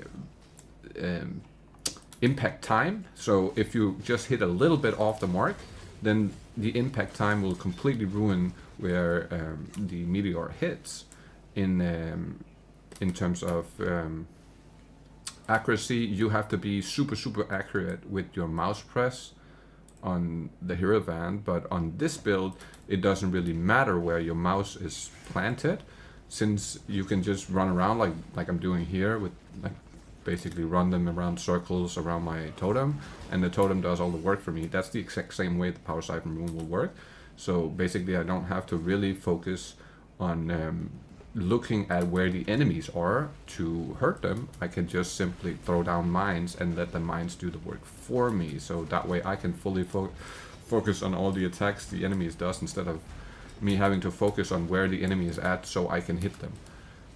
That to me is basically the major difference here. And I mean, like, it feels night and day like a night and day difference, right? And I can say that now because I've run through the game with both builds, so I have the exact, like, and it's fresh in my mind, right? So I've literally just did it last night on this, and I've done it twice on the, or 3 times on the Templar, because I did it at the beginning of the league, and I did it 2 times on the Gauntlet. And just like my own, of course it's an opinion, but me not knowing this build at all and being able to do this, compared to me knowing the Templar build really well, in terms of that I've spent a certain amount of time on it, so I understand the ins and outs and what makes the build good and what makes the power be so, or like what makes it so survivable and powerful. Whereas this I have no idea, but it's just basic. I feel like it's the basic, or how do I explain that? The basics of the character is way stronger. I rewatched your fight with Dordori. It was actually a 2-shot ability she did. Was a wand attack with 377 to 569, plus 2 additional projectiles, plus the Gauntlet buff, which should make it an average skill on average 700 flat damage on average without crit. But if it's 700, if my fist hit is 8k and she's doing 1700 fist damage, shouldn't I only take 1/4 of my health as damage? Like, shouldn't it only take 25% of my health away if I have 8k fist damage hit? Or am I misunderstanding the like the numbers and shit? Because that's my understanding, was if my physical max hit is 8k, that means I would be able to take a 1700 damage hit 4 times without dying. So even if it was a 2-shot, then it still doesn't make sense, because I should have been able to take that hit 4 times over. Maybe I don't understand this right. Like, maybe it's just, yeah, I don't, as I said, I don't get it. I don't understand, and I do not get why the fuck I instant died like that to something I feel like I should have been able to take at least a couple of hits from. But clearly I wasn't. Like, there was, I was unaware of the build being that weak. To me, it never seemed like it was that weak. I don't believe I ever felt like running through the campaign. It felt like super weak at any point. And me being like 15 levels higher than what I was at the same point in the campaign should have equalized the amount of mods or whatever, but yeah, it didn't. Surprisingly, it didn't. And I went into Cicerone's stream yesterday and I was kind of fucking pissed. So I asked him, like, what is the damage numbers I should be, what is the defense numbers, what is the damage numbers that I should be looking for in terms of survivability to be able to survive something like that. And I got called a POB Andy, a fucking new idiot, and a bunch of other shit. And I was like, okay, fair enough, thank you for the help. Not by him, but by the chat. And I was like, fair enough, like that's, I guess that's the help I'm getting here. I don't get it, like I looked at the POB because I have no idea of anything, so I need to look at that to just have some semblance of what the things do, because in like Diablo, you can't trust the fucking in-game screen, right? Like you cannot at all trust your this screen by any means. Like I probably do like 5 times this damage.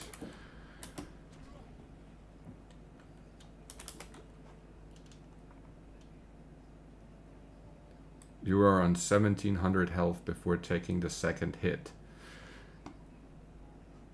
So if the first hit took 6000 health and my max hit is 8k, then there is something not adding up in my mind here. There's certainly something that ain't adding up, like right.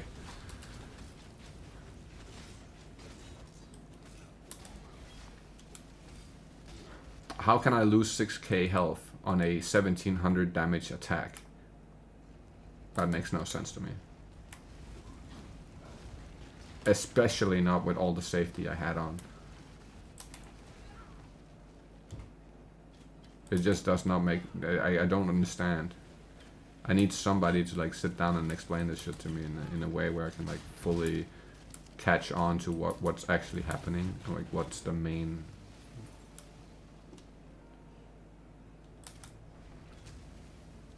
It's not for me as well.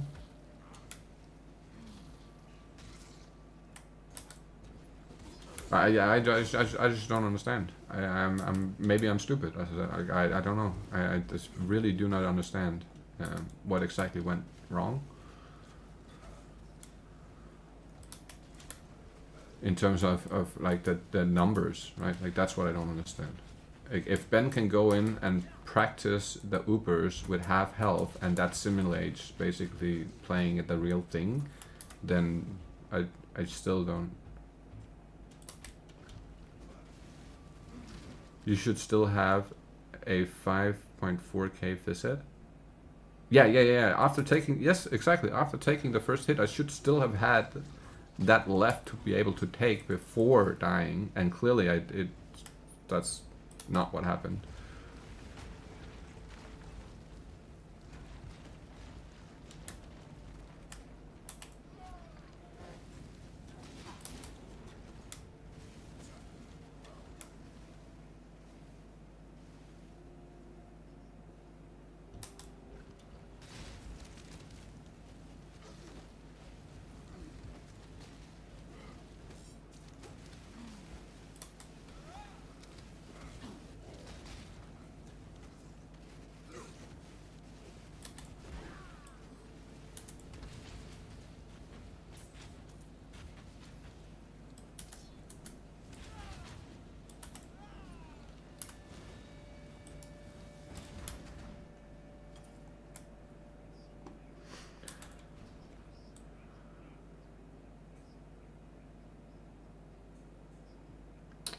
Are you looking at Dordre Dark Tongue or Dordre Dark Tongue Gauntlet? I'm not sure. Not sure, man. Hey, what's up, my man? How we doing? Welcome back. We are playing the broken ass Trickster build today because I just played it last night and realized how fucking broken it actually is. I didn't know. I wasn't aware. But clearly there's something that went my nose past. I did not catch the memo. I wasn't in that meeting.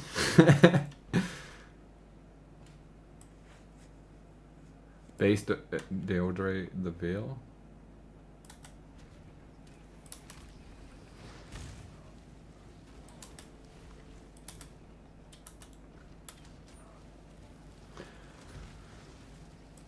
But that whole fight made it pretty obvious to me that there is no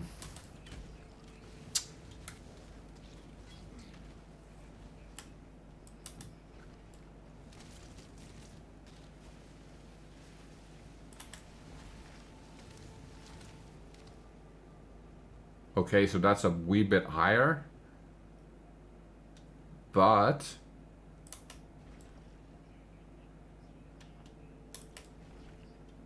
I still don't feel like that's high enough to where I should die that fast. I should still be able to take that hit at least twice without dying.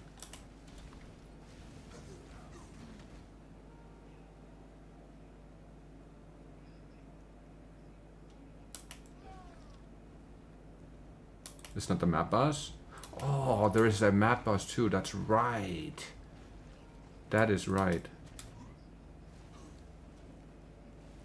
That is right. That is right. I completely forgot that. There is a map boss version of that exact one.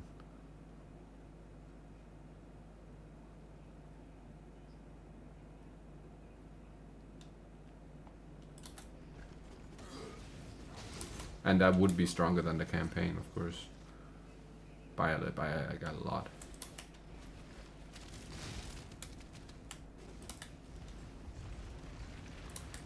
Any... Wait, what? Any luck with Igos? What is Igos? It's checked as Gauntlet in PoE. Oh, okay.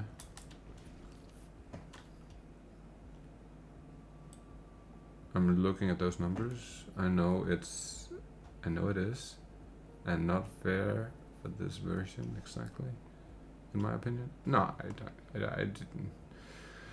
I just don't like that. The facts are the facts, man. I feel like the leaderboards pretty much tells a lot of the facts in terms of who's able to do what and how fast they're able to do it too.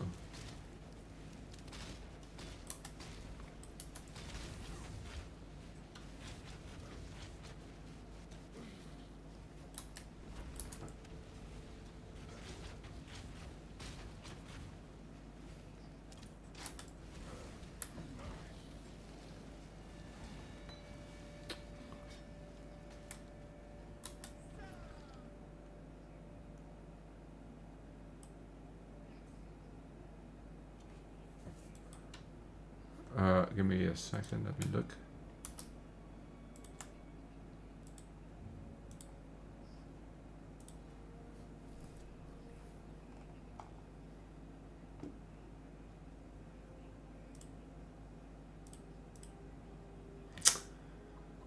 You're literally covering half the screen. What the fuck?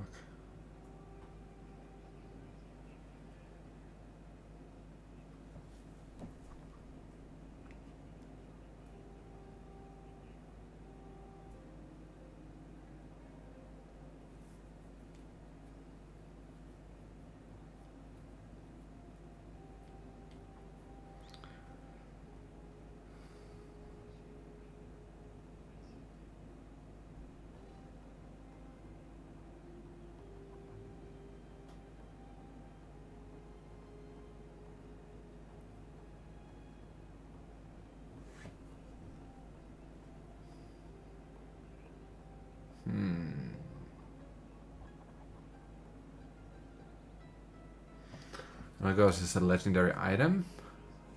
Ooh, I don't know. I haven't. Maybe I found that. I don't know. I'm not sure.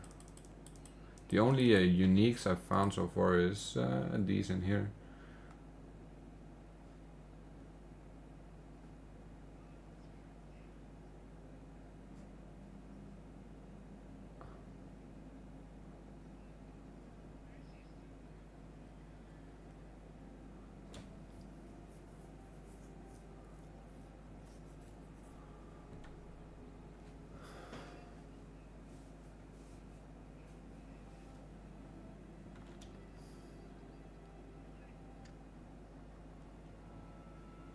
I don't see it, no.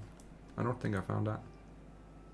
If you click on any of the bosses, you can click on them and see the Gauntlet version. Oh shit, I didn't realize, sorry. I thought I was looking at the Gauntlet version. 1 second.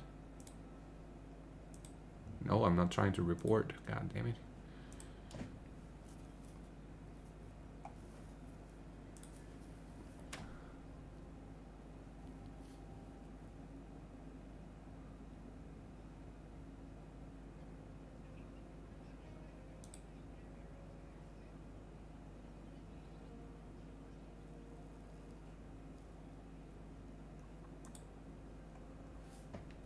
Okay, here we go.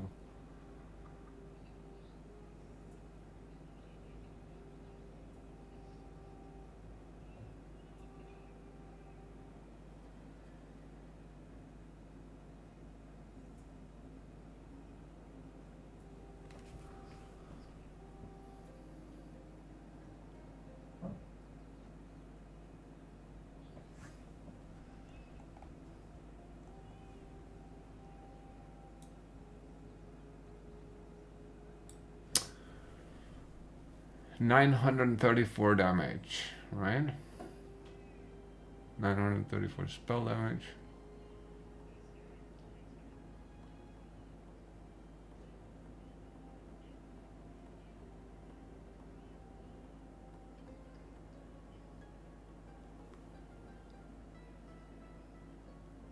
So with this is something I don't understand either. This is even worse now.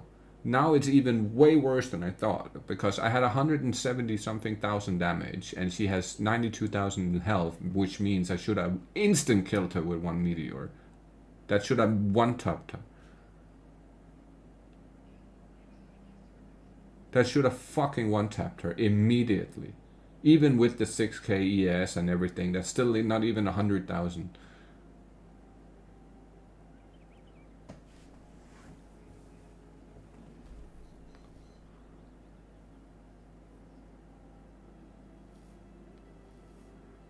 I did twice the damage of what she has in health, and it still wasn't enough to. But this is Harvest, Dodre, or the map boss.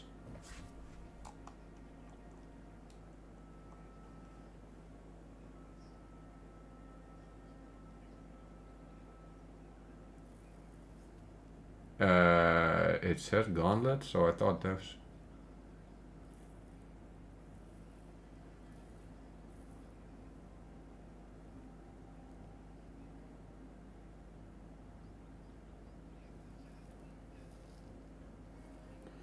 We're looking for Dodre the Vile, but there is no.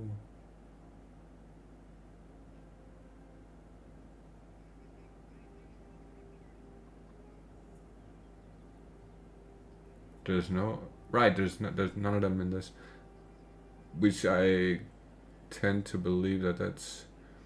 I certainly don't hope this is it. Because if this is it, it is a way worse. Because that's like, she has no health. I fucking don't hope this is the right stats for it, because that is if yeah. No.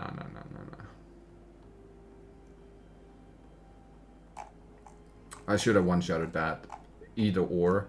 This or the other. It doesn't really fucking matter. I should have one-shot both of them. Look, area the Harvest on top.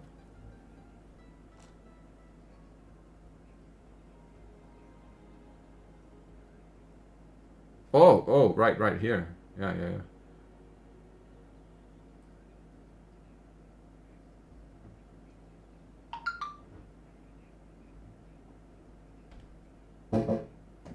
Oh, I gotta run. I'll be right back.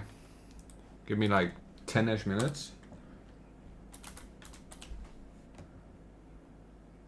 Uh-oh, I can't press my space button.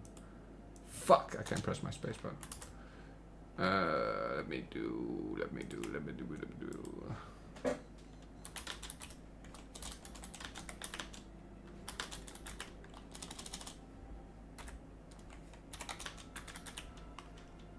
do like that. Control C. And we'll do it like this. That way, if anybody comes by and asks, you can tell them I'll be back in like 5 to 10. But looking at those numbers, in the end, I still don't see the like how I died to that in that like that fast. I don't see it.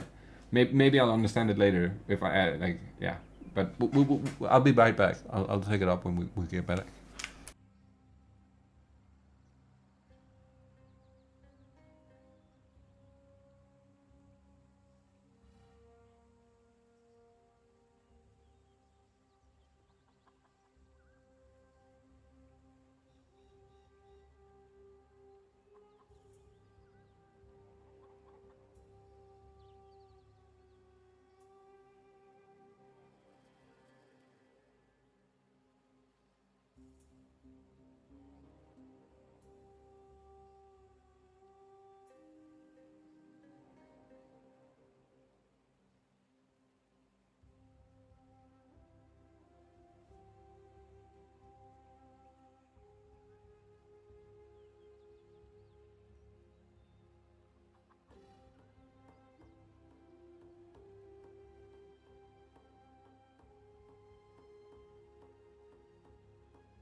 Alright, I am back.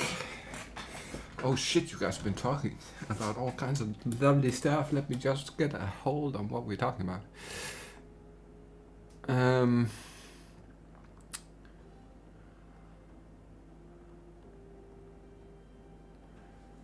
The game cheating?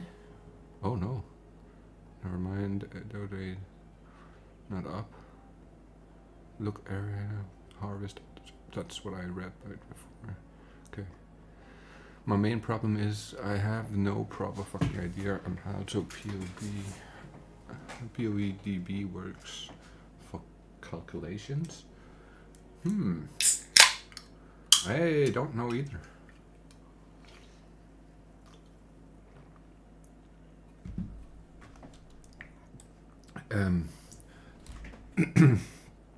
Nor why I can't find the door right there. Yeah. I have no other information as well, so this is Act 4 Dodre. And she can already crit you for 3,500 fizz.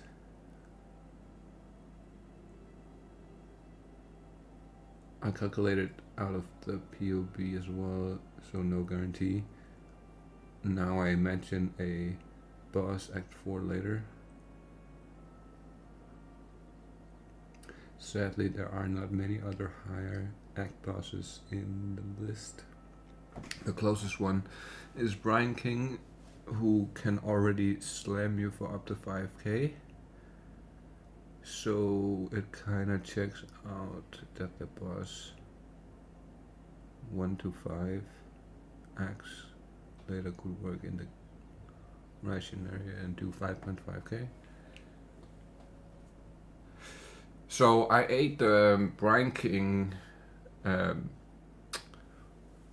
took the Brian King anchor straight to the forehead on the previous build, if I remember correctly, and I didn't even get half health. I was like still.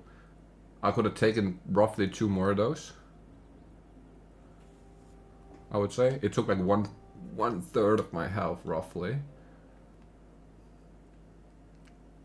So if that's 5k from the anchor, she must do 10k basically. Now more, man, because I'm more tanky at that point. 12k? That would seem like a 2-hit. And if that's a projectile hit, and she can throw 3 of those, so that would make it 28k, right? No. 36k. That seems more likely that would be an instant one-shot no matter what.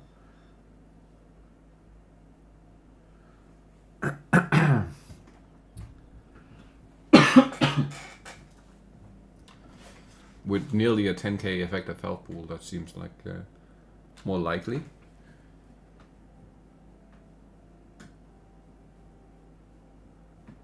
Eight, 16, 24. That would be 1 hit too, okay.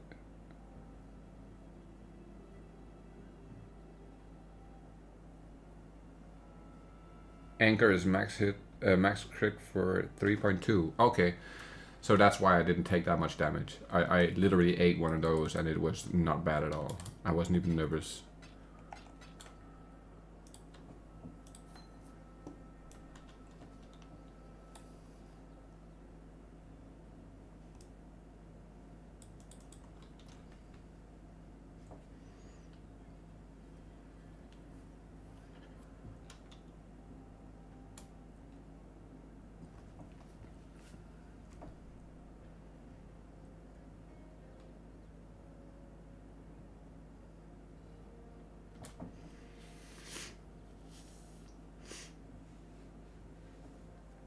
Would that be a good combo maybe, actually?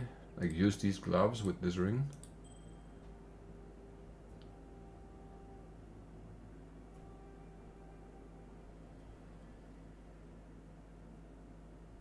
So actually Dodre Act 4 can hit harder physically? Damn. I don't doubt it, because there was definitely no reaction time. Like there was no time for reacting. It was very, very, very instant.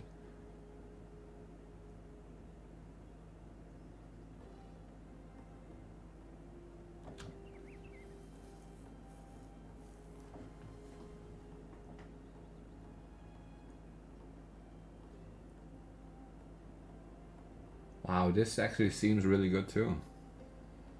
With Power Siphon, wouldn't this be kind of sick?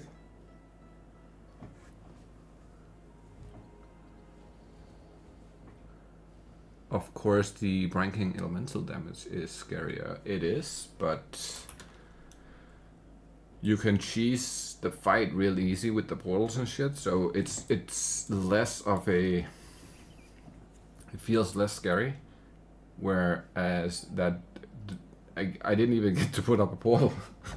I just fucking died. I walked in there, started a fight, and died. That shit was crazy. I didn't even have time to put up a portal. Oh man.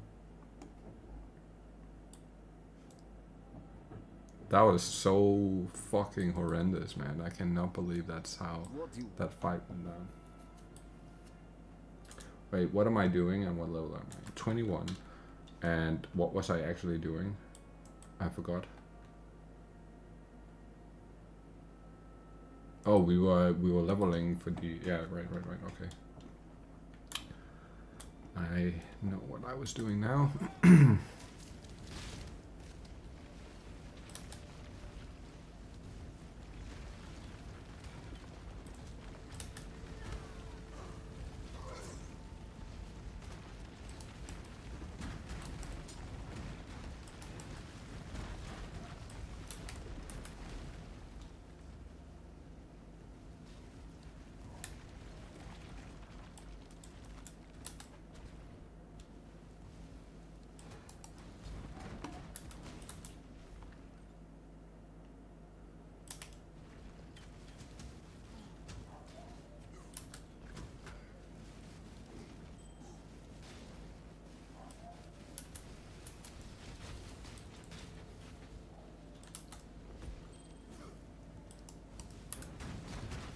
That was fun.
Oh. Name of the game with this build is just put so much power on it that you just instant tap everything and you don't have to deal with anything. It makes much more sense that you would be able to run through the campaign if you never really had to deal with any of the mechanics too much.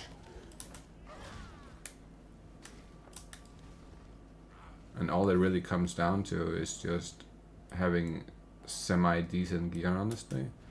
Since I had legitimately no gear on the other one, with semi-decent gear, I can only imagine the amount of power I'll do. Like, amount of damage.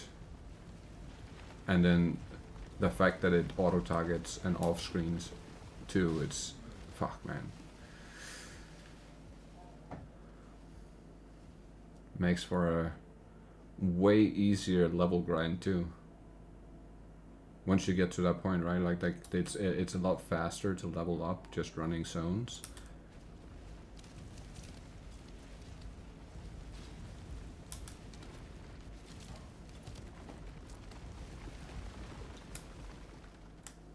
just because of the AoE and like how much it covers. Oh my god.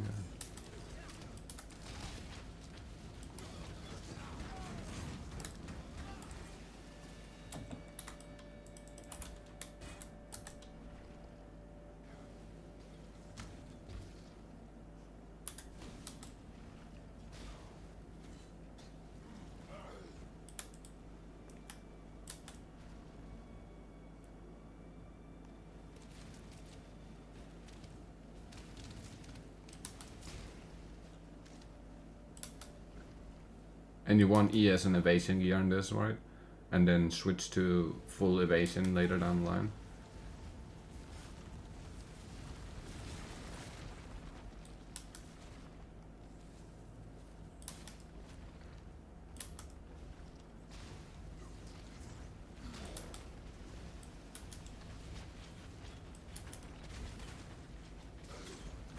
I haven't even asked, how far have you guys made it? Like, which point, Toro, how far have you made it?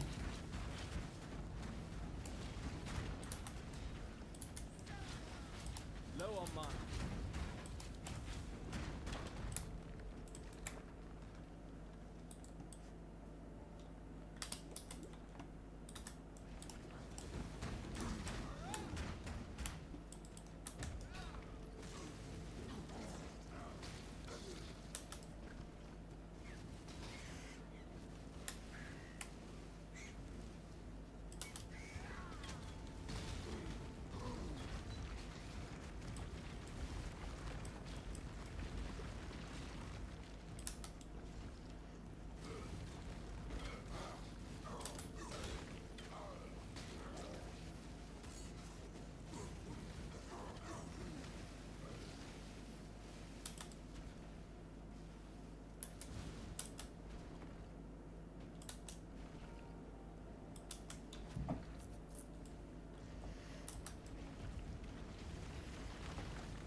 Low on mana. Low on mana.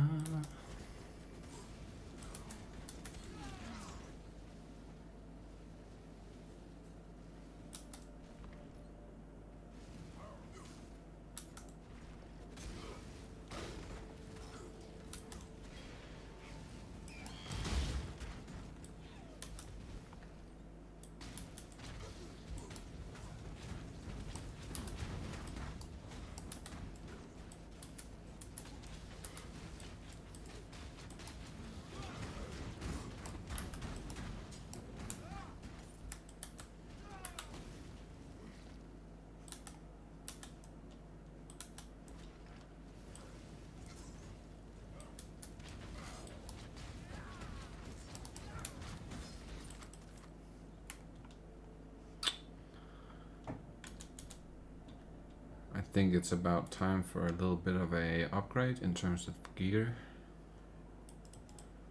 I'm pretty sure we can put some better gear on now.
Fuck, let's see if we can fix that first.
What the fuck do I actually have I can use here?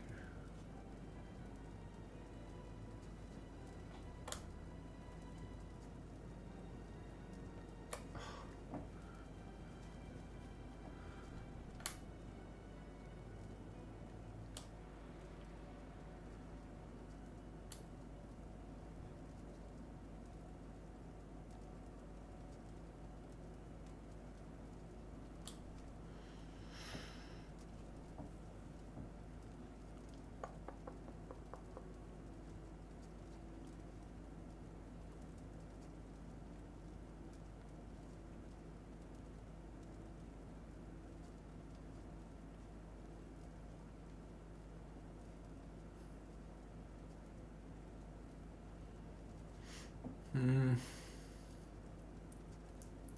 Hail, Godslayer.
Okay.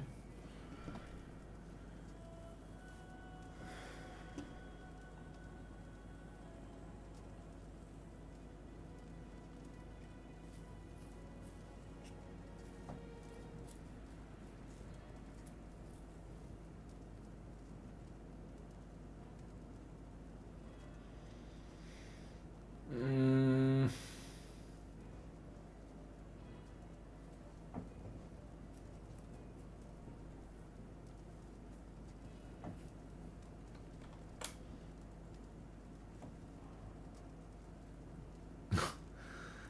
Why are these shitty gloves so fucking good?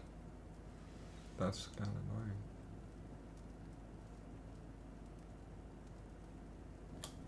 Fuck me, they are really actually really nice.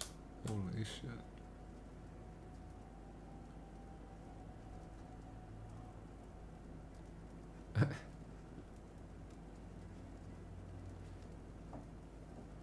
I actually got a question. Is there any low-level dueling in this game?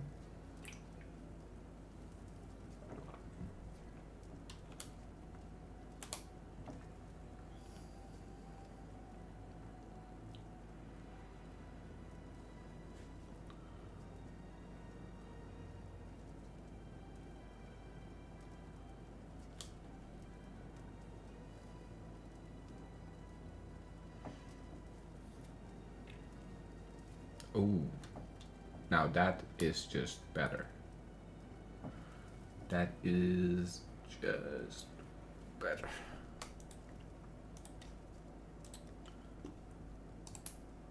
One red. Yeah.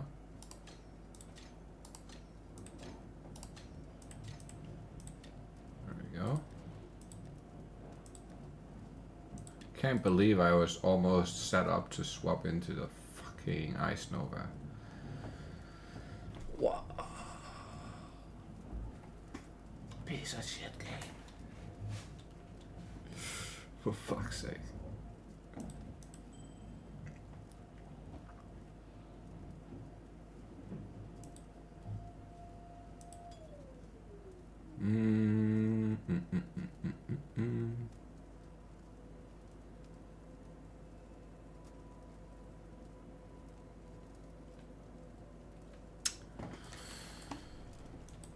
Get to 62 and we got a 5-link.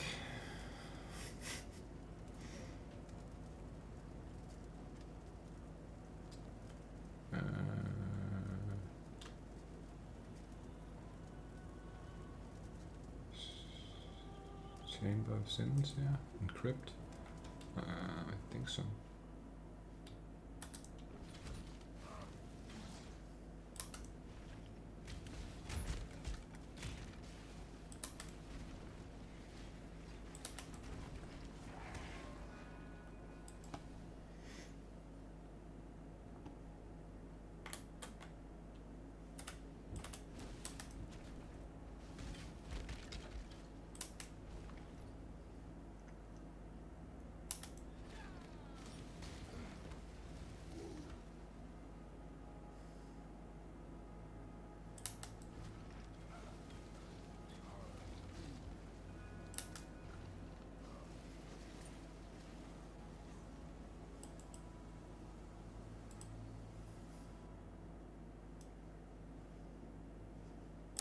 I've seen some dark places in my line of work.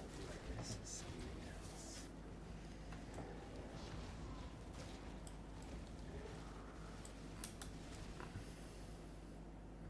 something else.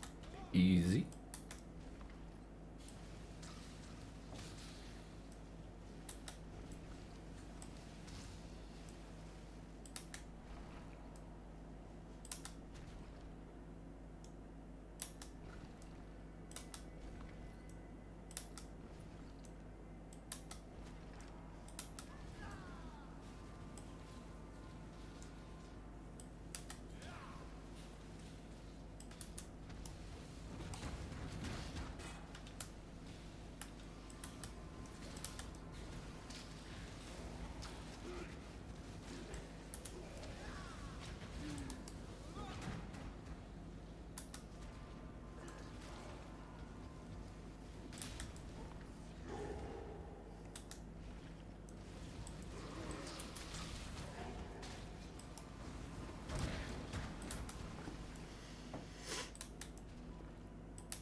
Low on mine.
Fire and ignite resist. Wow. Perfect setup. He knew my setup. He fucking knew.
It's not here, is it?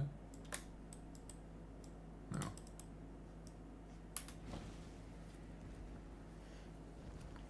Where the fuck?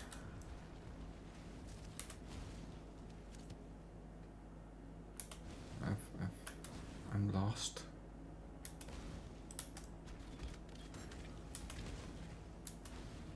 Just need a moment to catch my breath.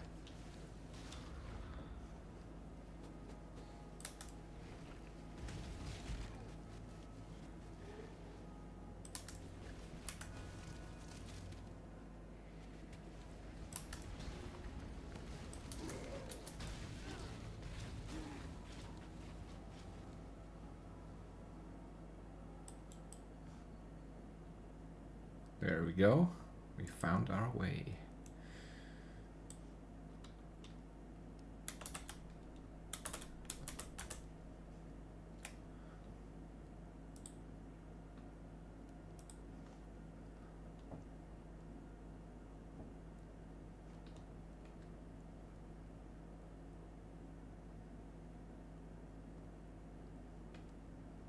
Oh no. I've taken the wrong one. It's this one. God damn it.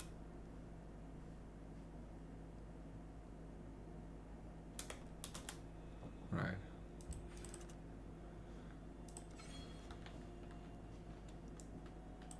I didn't even realize. That makes a major difference too. Put the points in the right spots. It's a great start.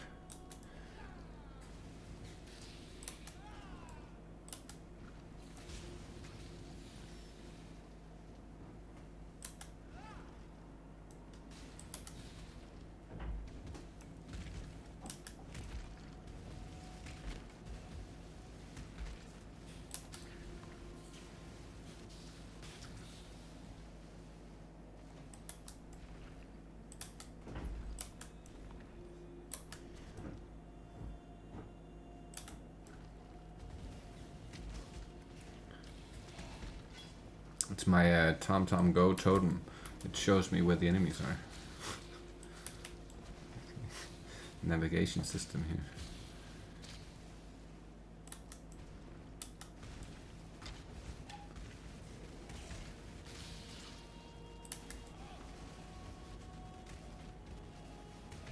Easy.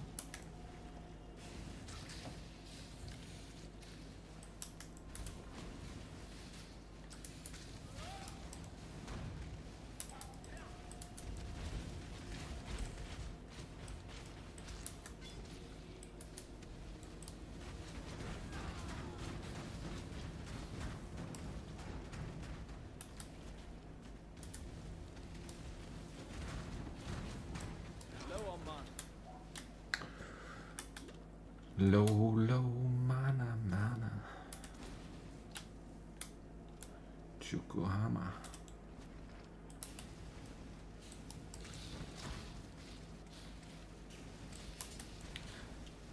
I'm very used to hearing that from my sorceress. When if I start the ladder out on the sorceress, that's like the most common thing to hear. No mana. Can't do that. No mana. Cannot do that. No mana.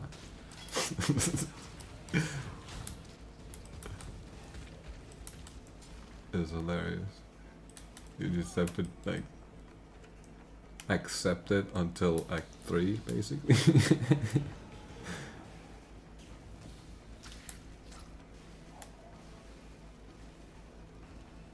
I'm back, had some phone calls for sure, man. 100%.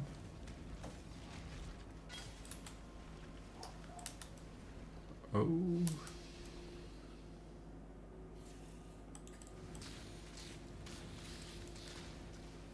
Nice totems.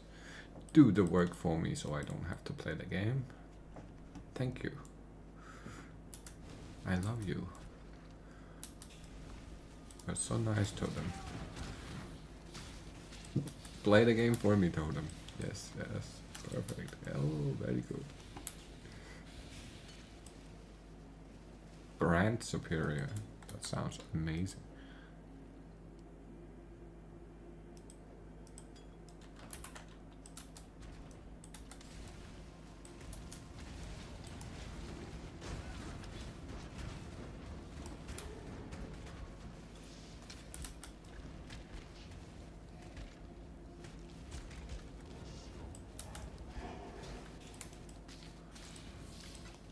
a jeweler's orb. Which level are you switching over? 32 or 33, something like that.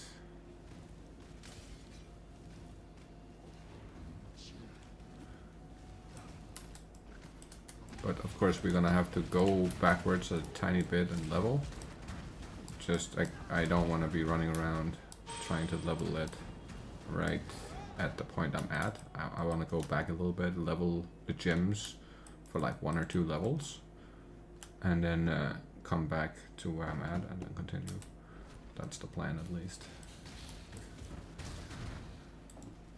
I was playing around with it yesterday and I still don't fully understand how the build functions. I don't fully like get it. So I might have to play it a little bit on the like my own way, if that makes sense. I don't think I'm gonna do this 100% right because I'm not fully sure on how, like, why you're having all these auras and all these things that you can't really use. I don't fully get the points at which you want to use those specific things at. So I'm thinking I'll just go for the most useful auras and stuff. John recommends 31 in his soft build. Yes.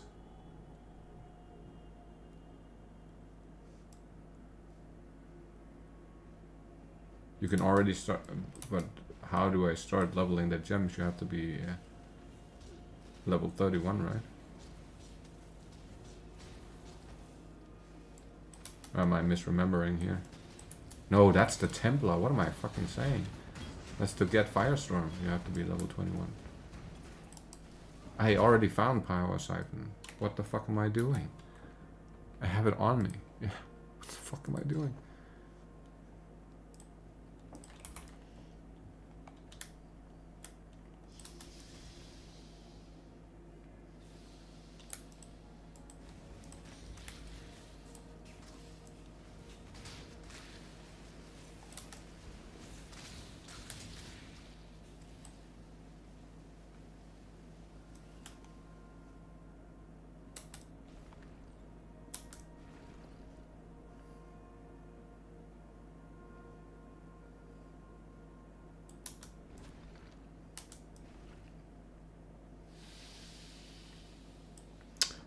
I just offhanded. Right. Well, I have so many free spots to put them in right now, so it's no problem. I'm only really using the totem, right? And then whenever there's like a enemy that's a little bit bigger, I can help the totem out. But other than that, I'll just stick with the totem for right now.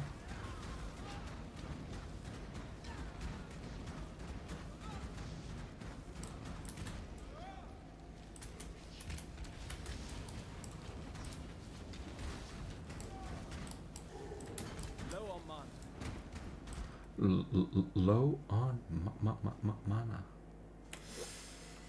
Right on, homie. Power Siphon, Locust Mine, added lightning. Added lightning I have right here. Boom. Locust Mine. I'm gonna have to go grab that real quick.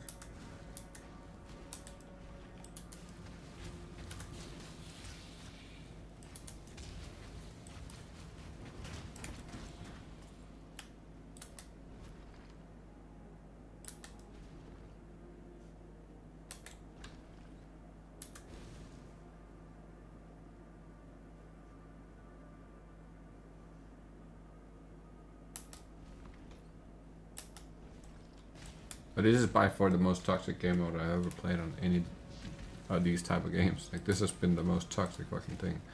Holy shit. It's not been good. It's not been healthy for me. Let me tell you that.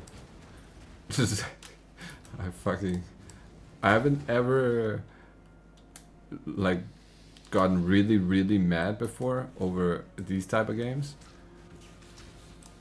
But on Call of Duty, I certainly rage quit like Call of Duty before because I got really pissed off. Never on like Diablo or anything like that.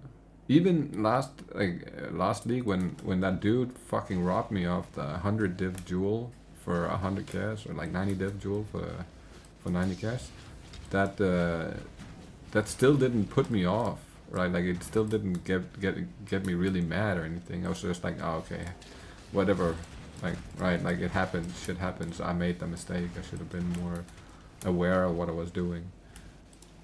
But this literally got me in a mood yesterday where I was like fucking, it's been a very, very long time since I've been that mad. Holy shit. I can't even explain how angry I played through the campaign on the Trickster yesterday. It was crazy. I got more and more mad the more I played because of how good it was. I got so pissed off. I got really, really mad. Like, I was mad when I got off stream, but fuck me, when I started doing that, I got really pissed off. I was like, oh, fuck, man. I can laugh at it today, but yesterday I was really not feeling it, man. Holy.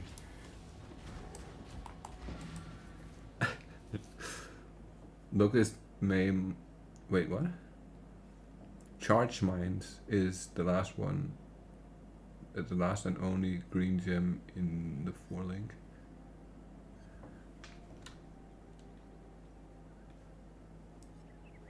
There's.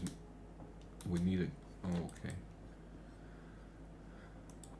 We need a green.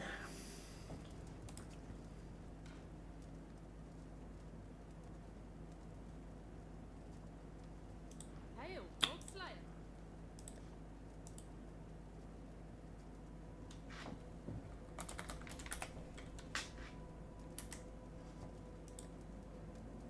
Locust Mine.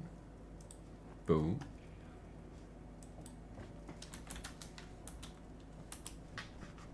Charge to my overturned. Charge mine support. I'm not. That's what needs level 31. Okay, fair enough. Next up is. Why do I still have these rings on me?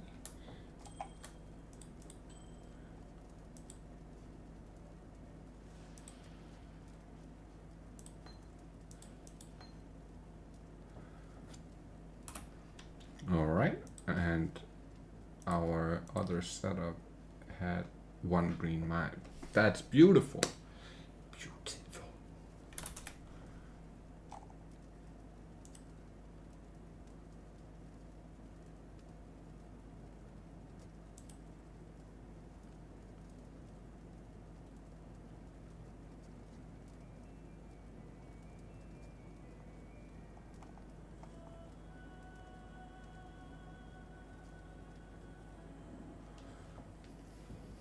Lightning pen, right.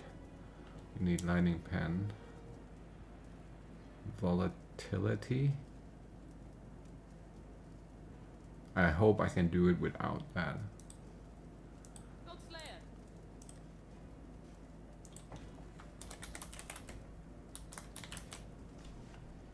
It's lightning penetration. Need some levels for that one as well. I mixed them up.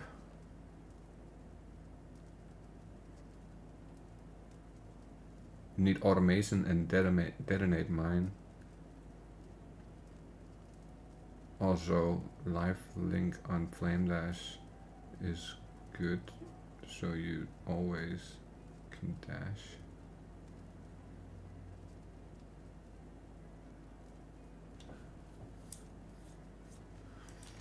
Life link. Godslayer.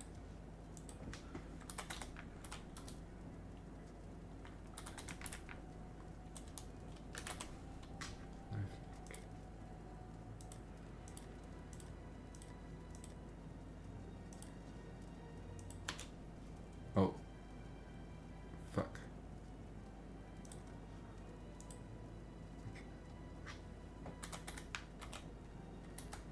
Oh, life tap.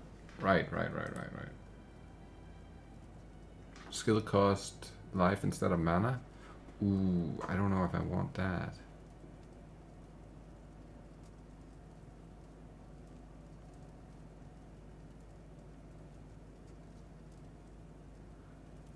But that's gonna get me killed.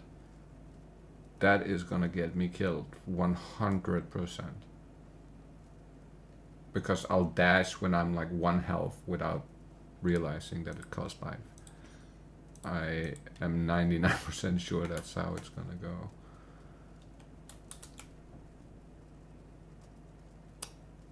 Oh, and we got, oh, that's okay, we got life tap on everything basically. God damn it.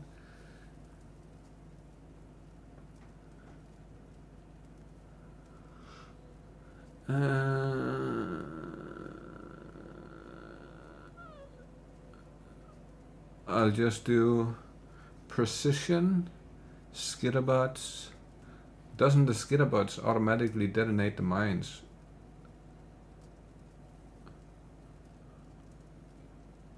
Because sometimes you have all mana reserved. Flame dash only costs 14 life. Oh, okay. Fair enough. That's fair. But so with the mine detonation or detonate mines, doesn't the skitterbuts do that for you? Would you need to use that as a gem if the skitter? Oh my god, no. If the skitterbuts does it? Yes, skitterbuts. So I can actually get those right now. Boom. What was the other one? Automation, yeah, right. Can also get that right now. Can level that in the chest. And then we have, what's the most useful here? Punishment, for sure. What's flame? Why do we have flame wall here?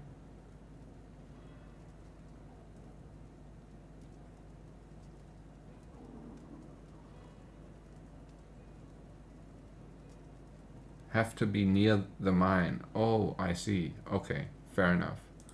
That's fair. We'll put the automation in there as well then. And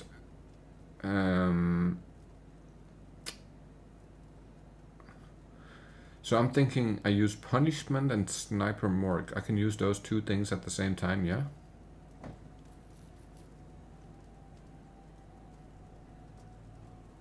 Steel skin with automation sounds like a good idea, yeah. That sounds like a really good idea actually. And then for auras we do precision and grace.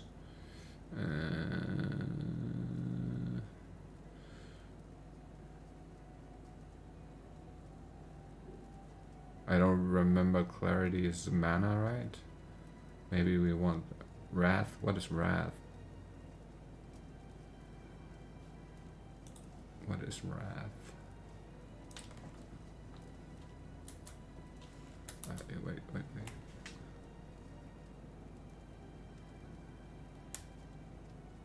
Wrath and Arcanist brand.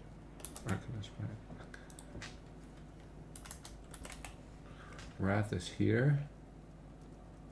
You and your allies deal 2 to 37 lightning damage. I have more lightning spell damage. Okay. Reserves 50% of mana. Okay, so we'll buy it. I don't know if I want to use it though. Maybe for bosses or something, or not for bosses, for clearing a map or clearing an area. Arcanist brand, wasn't that the other one? And that's like I believe that's not that one. It's the other one that looks exactly like that, kind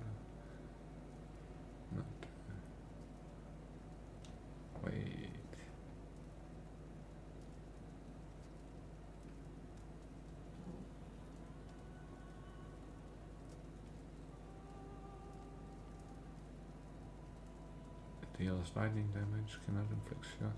No.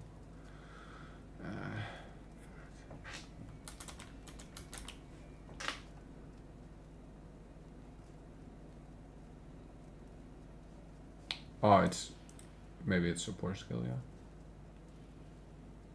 Yeah, it's a support skill.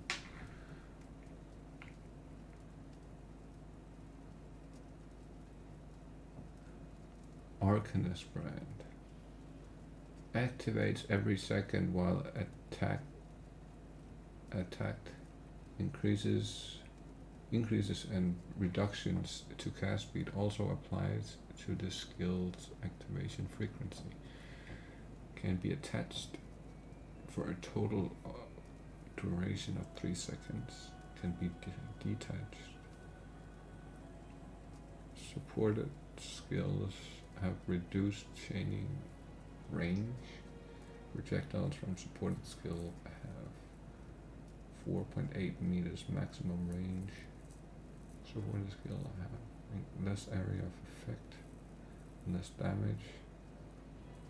Supported skill deal 4% more damage with hits against branded enemy. Oh, so it's basically I have to like. Oh, okay, I see.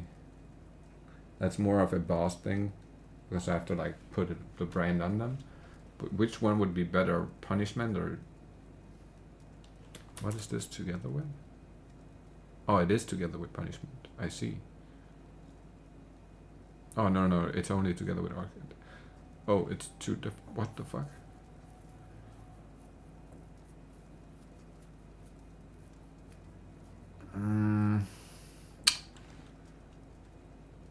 See, that's so much of this stuff I don't fully get here.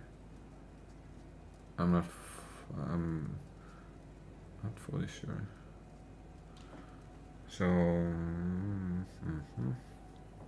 what if I just use Sniper's Mark, Punishment, Precision Grace, and then I can add the Wrath if I need to put down a ton of damage on something?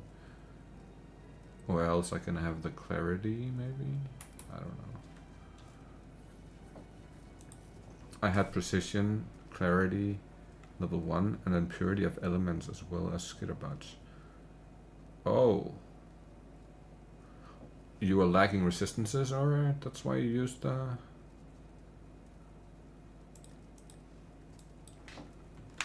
Purity of Elements. Precision.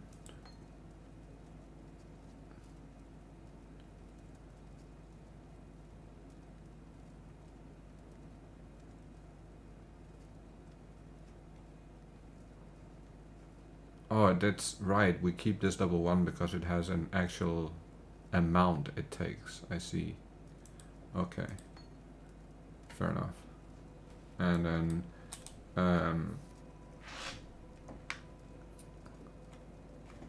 wait, punishment.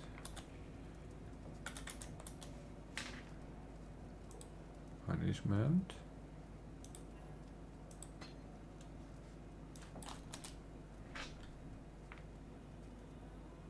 Also for alignment immunity. Ah, I see. That's actually a good call. Oh no, it's a blue gem, right? Regenerates mana, right? Okay. Purity of Elements. Oh. Purity of Lighting of Elements. In case we need it.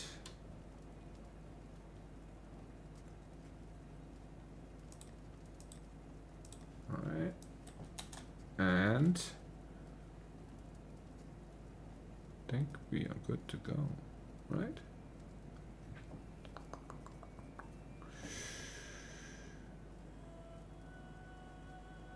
Yeah.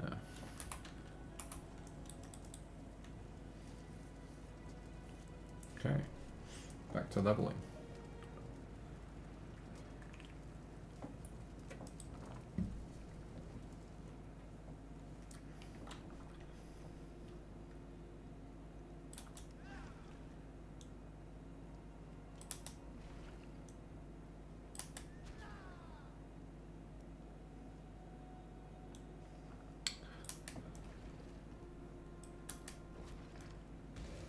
So when I did the Weaver fight yesterday on the other one, that was insane.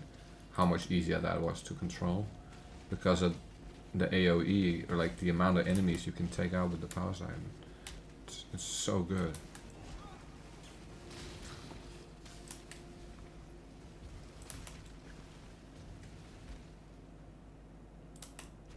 It gives you a lot more space to move around.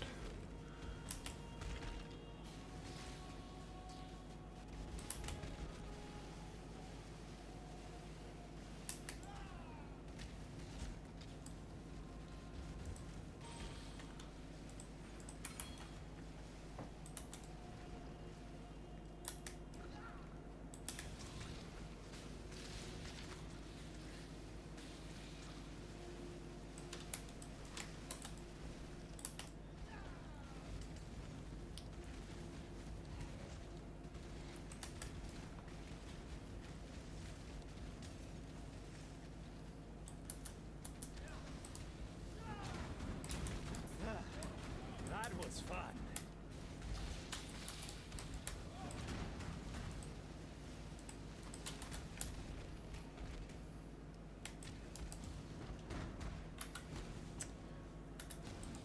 How far did you ever? Are you still alive, Toro?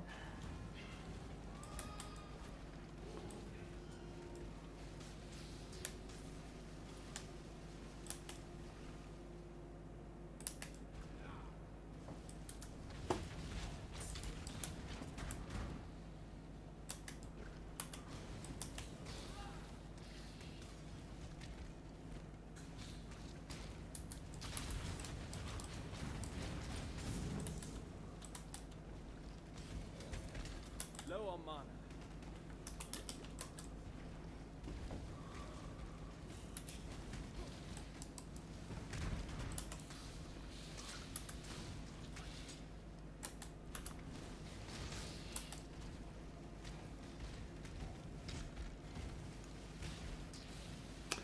No, I died to Malachi. Oh, fuck.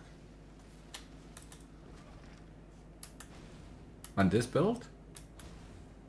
With power? Did you have power siphon and everything?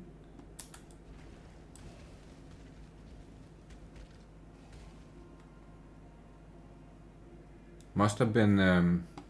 Honestly, it must have been a slight lack of power that did that. Because if you have had enough power, I don't think you would have died.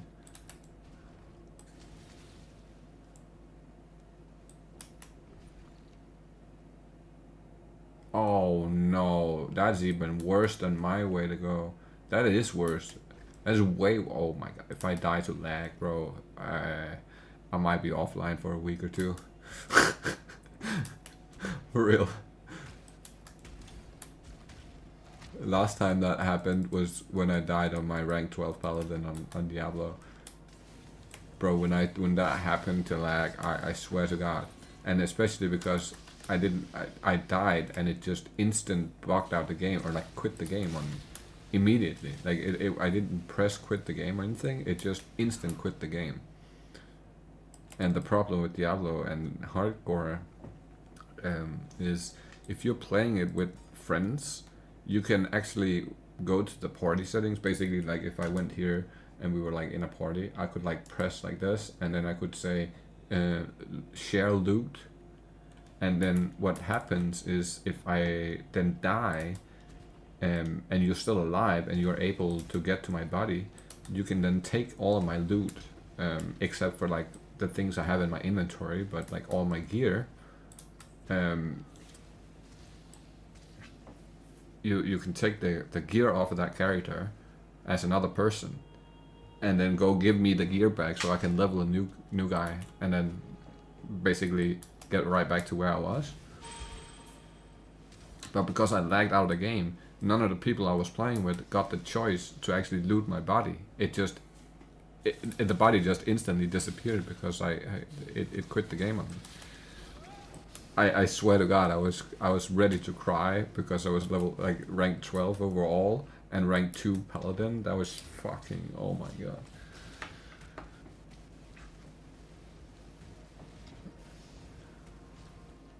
Yes, I was mad, but mostly on myself because I had a bad internet all day. Should not have gone in. I'm mad at PoB for telling me that I was super tanky and me believing that I was more tanky than I was. It led me astray. It let me think that I was good, but I was not. I'm also a little disappointed in. I'm like that's for the second time though. For the first time, it's all me. I was very disappointed in myself, like my performance on that first one. I should never have gone back in there on that day when I went in that fucking cavern thing with the wolf, deer, whatever the fuck that thing is. That was the biggest, like, dumb mistake on my part. I should never have done that in the first place.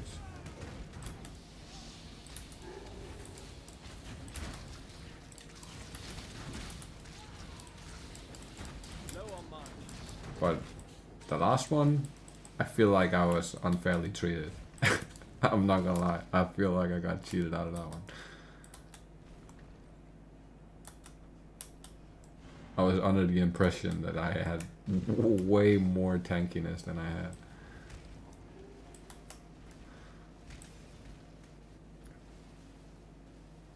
Grothel or something like that. Yes, that's the one. Correctly. Now, there was a bunch of those elder portals that spawns like the flying squid things. I don't know how to explain that. But there was like a whole circle of those portals. And dumbass me, I go in there, I start killing them, and I like lock because I realized like as I'm running around there's also some weird ass souls, almost like the power siphon thing, flying around in there on top of all the other shit.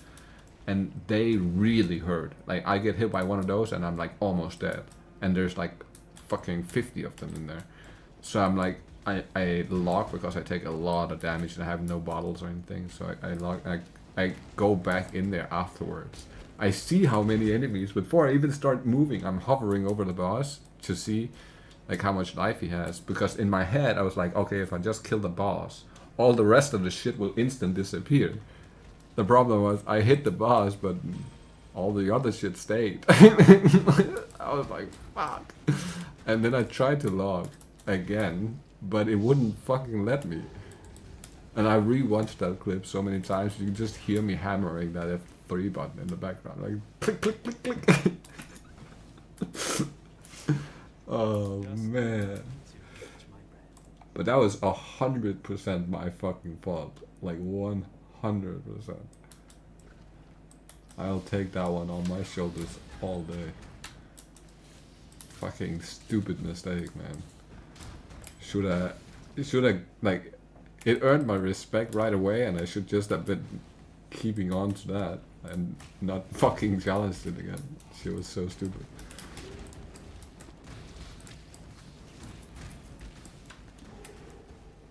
But the Dodre, that thing felt unfair.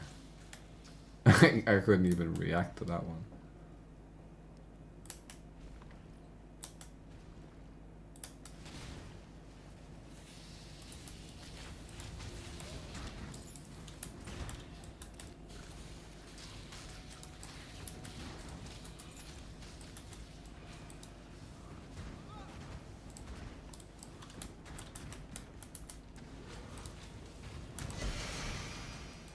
Le bijou.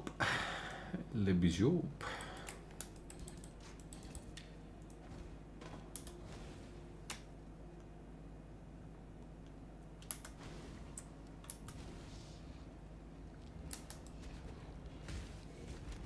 Yeah, that same boss, I have rewatched that same fight, right? Because I wanted to see what that looked like on the Trickster build. And that was a fucking joke, man. That was a joke. Like, everything just dies in there so fast. All the portals, all the squids, everything. The only problem being that you can't really tell if it's your souls flying around in the air, or if it's enemy souls flying around in the air. Like, it's kind of hard to tell which is which. But besides that, it was fucking crazy easy at the looks of it.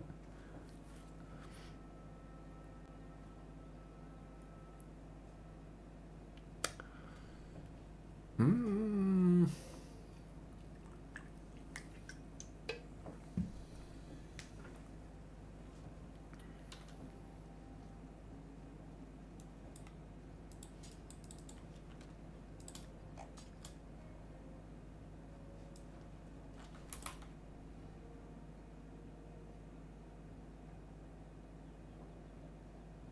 Yes. I watched the clip a lot.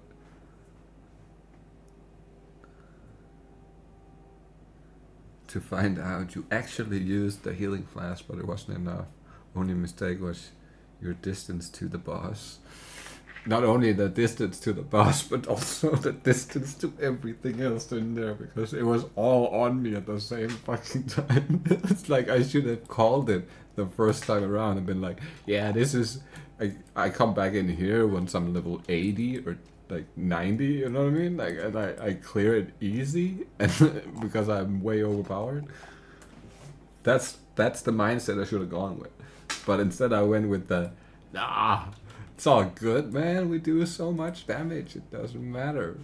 We just fucking go in there, we fuck it all up, and it's no problem.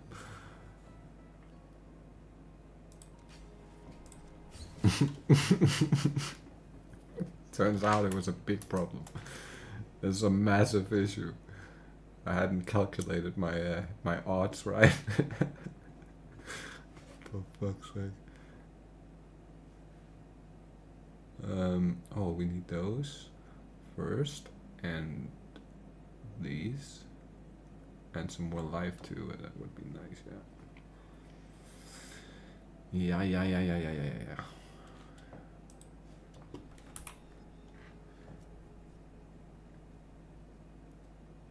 Also, you can turn the valve to stun the boss, but it gets buffed in return.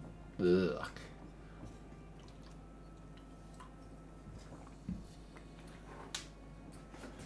I don't think the stunning would really have helped me in that, honestly. I think the problem... I think the major issue was that the puddles on the floor kind of like degened my life and my energy shield at a rate I was not prepared for. And then I got hit at the exact same time as I stepped onto it. So I was probably not like 100% health at the time of the first initial impact. I probably already was like going down in health in some kind of way.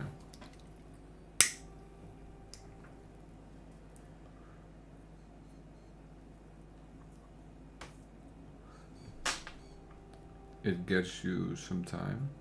It does give me some time, yeah, but I don't know if that would have been enough. It might have been, honestly, because I was doing so much fucking damage.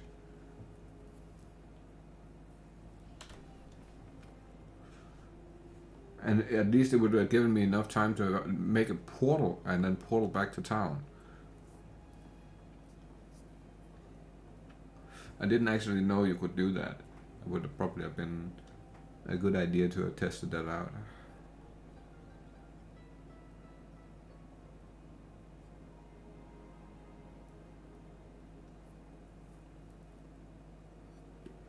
The degen already healed from your flask? Oh, okay. I'll have to rewatch it because I didn't. The second one I haven't really watched. It's only the first one I watched like 100 times to figure out what I. That's a thing I've done like since I started playing Call of Duty. Is I've always recorded my gameplay, even not just for like YouTube or anything, but just in general, because I want to know what the exact like what went down in the exact second I made the mistake. Like, what was my mindset like? What was I seeing on the screen? And what was the process of me making the decision to like stay in it, for instance, with the Gauntlet fight or whatever the name is. So that's why I studied that clip a lot before I went in and did my second attempt at doing it.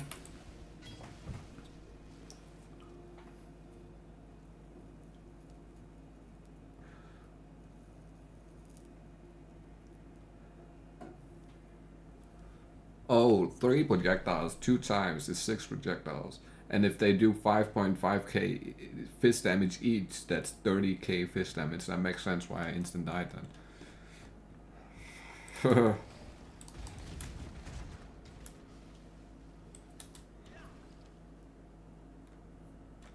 Basically, she has volley support. Right.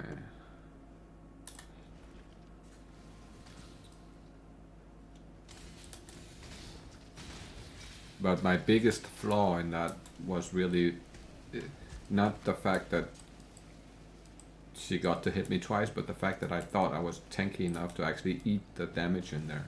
That was my biggest mistake on that one. It was letting... that's why I say I feel like PoB betrayed me, because it let me feel like, okay, then, or like looking at the numbers made me feel stronger than I actually was. So looking at the numbers really is not a good idea for me, because I don't fully understand them yet. And that's what I just learned, is like trusting the numbers and the program that you don't understand is probably not the best choice of like the best way to go forward, right? Like I need to learn the exact values and numbers meaning, like the meaning behind them first, before I can trust anything.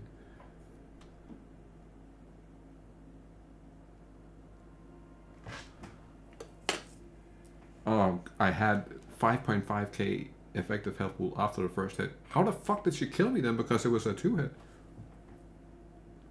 I had more than half my life back then. Still.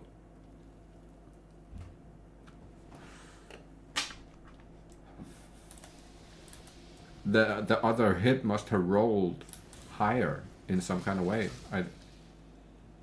That's the only thing I can think of.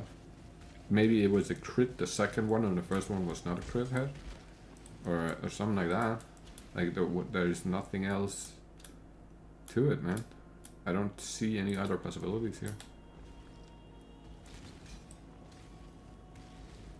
We don't have the data, but she needed 1.7 per hit to kill.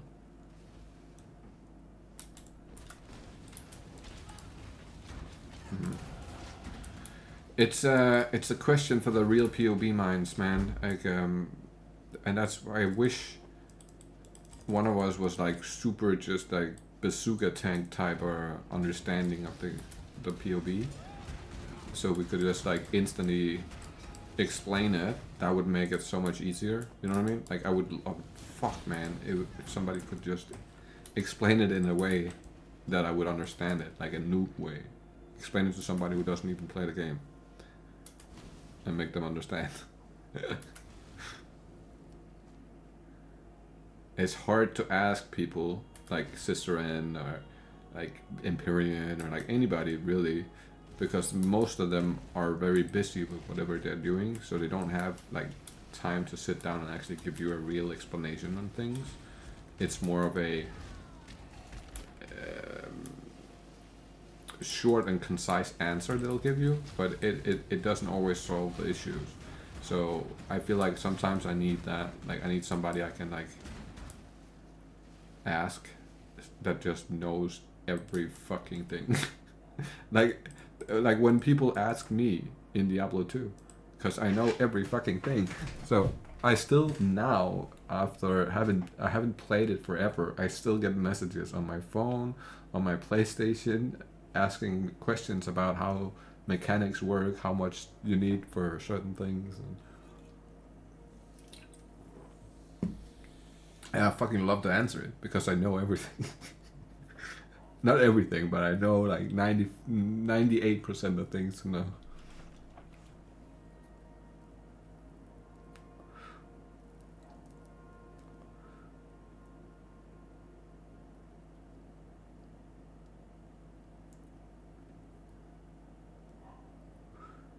they already know all the boss attacks since they play for a long time. Right, because when I rewatched Ben's like campaign run through, he was like explaining all the things that was happening as he was going through them, like what was different of in terms of the game, right? Like which parts were changed, attacks and everything. He could just literally off the top of his head say, oh, this part and this attack is from this boss in this act at this time. Like I'm like, what in the fuck?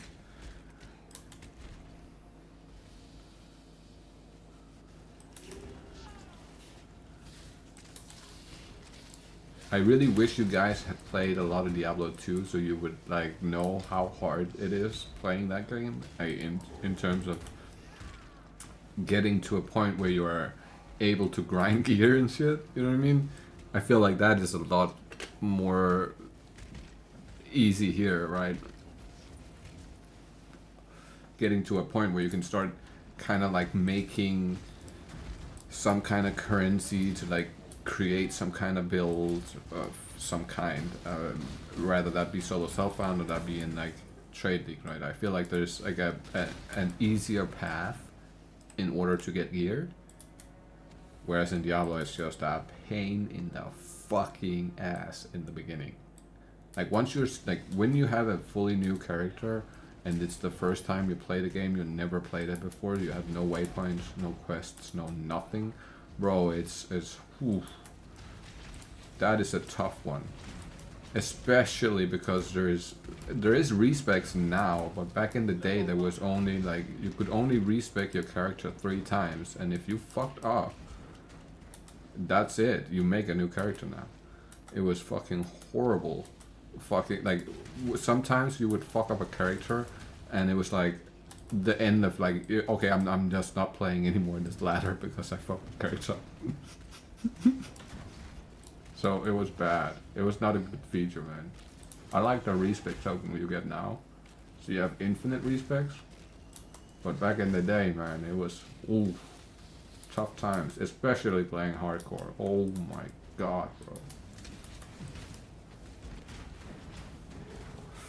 I remember dying on my level 97 druid, and it made me quit the game for 3 years. I didn't actually physically touch the game for 3 years. I didn't even like nothing. Only thing I did was log in to keep my account alive, but I never fucking played it. That hit me so hard. The time I spent on that druid was ridiculous. It's 5x the time I've played the game, like PoE. I spent on that one character. And it was on hardcore. It was, man, with that died. It was I was a kid back then, but I was fucking almost crying, man. That was crazy. That's the worst death I've ever had in hardcore on any like of these type of games. By far. Like fucking by far. I actually felt physically ill after dying. Like I felt like I had to throw up or something. And Dodre is feared for her ability to curse you and then slap you hard in close range. Yeah, she had fully earned my respect. For real, for real.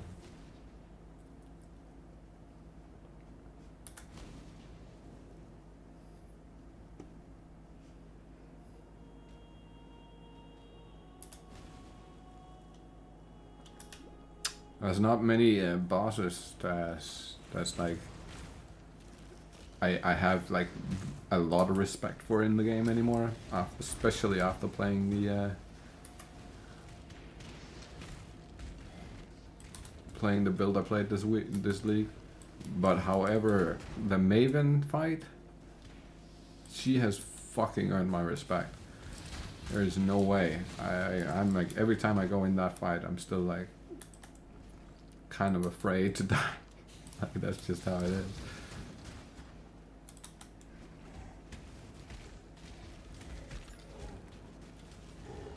And then the exiles from the maps, they've also earned my full respect.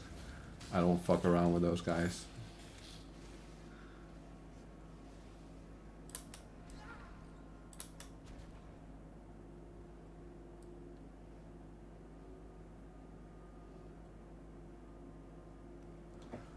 No combined, you had 5.5k effective health pool after the first hit. We don't have the data, but she needed 1.7 per hit to kill. Right?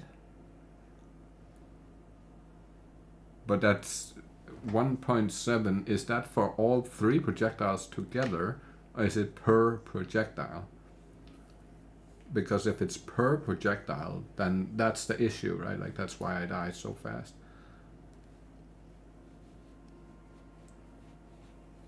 But Act 4 Dodre already can crit for 1.4 per projectile. Oh, you already said that, sorry. And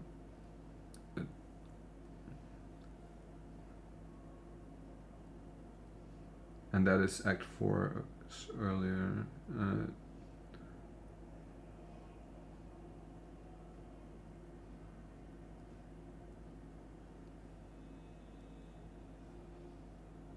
Like per projectile. Yeah. So 1.7 per projectile. That's 4.1. So that makes sense if I got hit twice right back to back like that. Why it was so like it was instantly.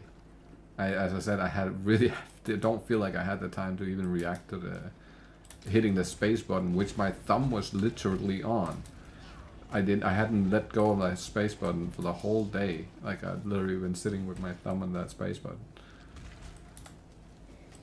In that very instant that I would get to a point where I need to like log real quick. But I didn't, as I said, I did not respect the amount of damage she did. I sincerely thought that I would be able to take like 2 or 3, maybe even 4 hits, like direct massive hits before I even should be nervous. But I wasn't aware that the 3 projectile attack would be so devastating. If I had known that, I would have stayed way further away from her. I would have portaled immediately, started the fight and then portaled immediately and let her move out of the way first before starting to engage with her. But yeah, I was kind of unaware on that point.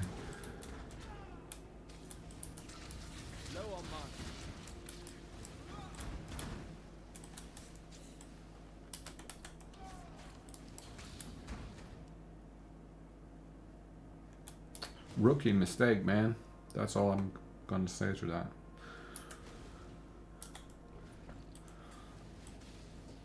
What I want to say is I might not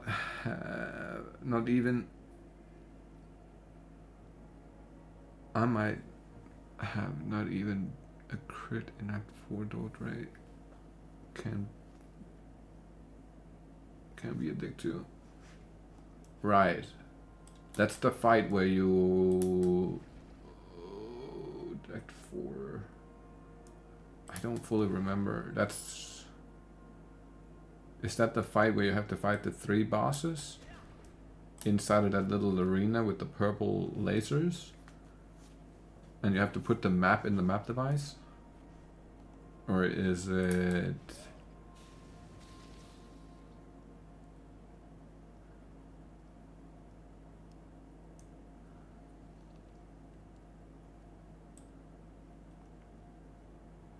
Makes it super toxic since Act 4 Dodre has a bubble which you need to play close. So you need to play. Oh, now I remember. Right.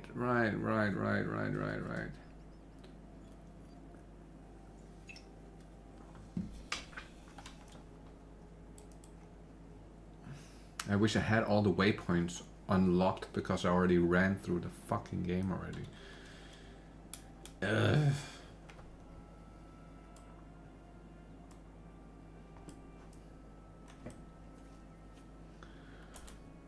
$25. Ugh. Far away from 32.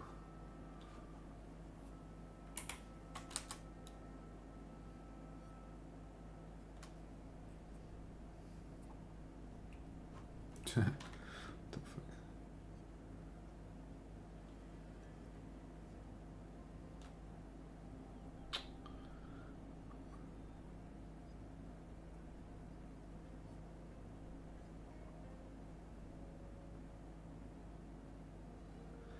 Since you have mines, you can just throw them in the bubble and stay away. I don't even have to throw them in the bubble. You can throw them outside the bubble too, and it still kills them. That's what I found out yesterday when I was running through the game the first time around. I thought I had to be within the bubble too to kill an enemy, but no.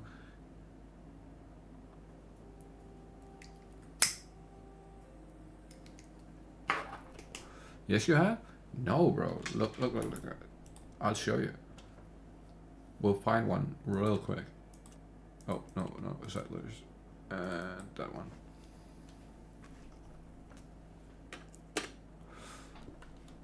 Look, well, technically we can just open a map. Now I have -60 to all res, so we might want to be a little careful here.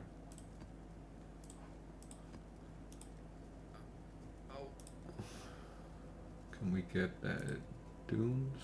It's a pretty open map.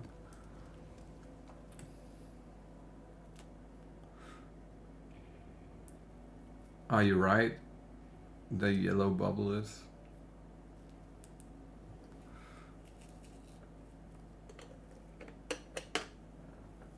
There is a yellow bubble and a white bubble, and both of them you can shoot straight through the bubbles with the power siphon. The projectiles just fly straight into the enemies.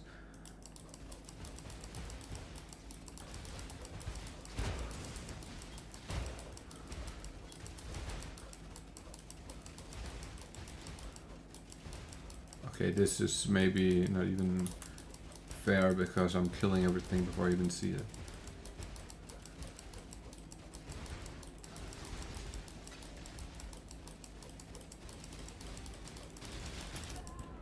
Okay, fair enough. There were shooters.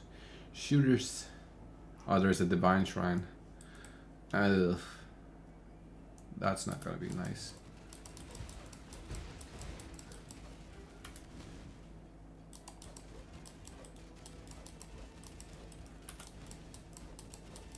I see, I actually have it on live tap now. I just didn't even pay attention to that.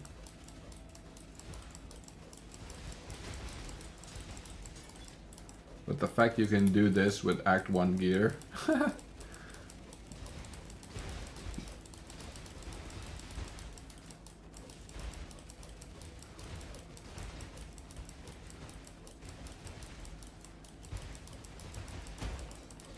Oh, nice.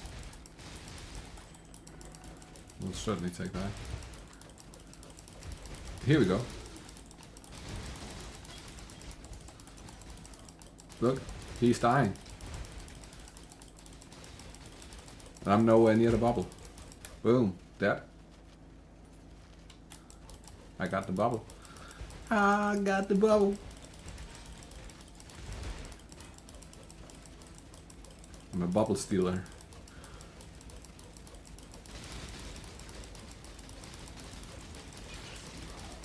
Of course this has less damage, less mods, right? Because the Gauntlet has more mods, so of course this is not fully fair to compare. But since I'm not wearing any gear that gives me any extra power, I feel like if you're wearing gear that gives you extra power and you have more safety, this will be a fucking joke. You know what I mean?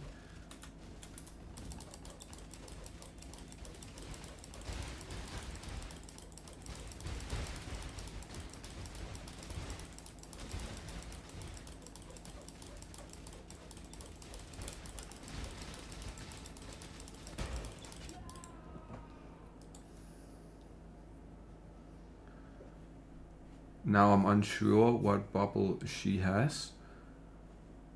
She has the white, right? Yeah, she has the white one. But even the yellow one, because I tested it yesterday, and with the yellow one, if we go to, let me think, which spot is it? Actually, no, isn't it here?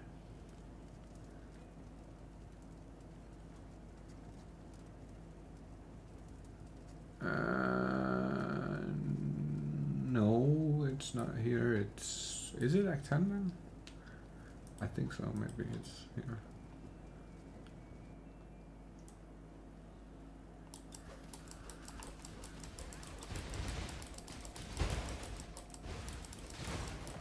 We gotta keep a good eye because everything dies so fucking fast. Yellow bubble, no.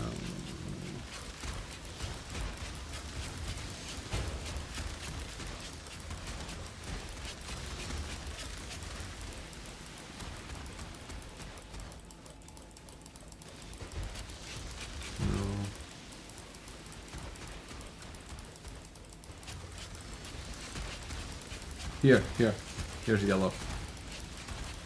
Look. Look, he's dying. You see that? Boom, dead. So it doesn't matter which bubble they have. This goes straight through it.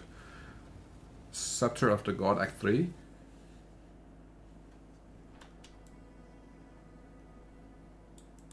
Scepter of God, Act 3.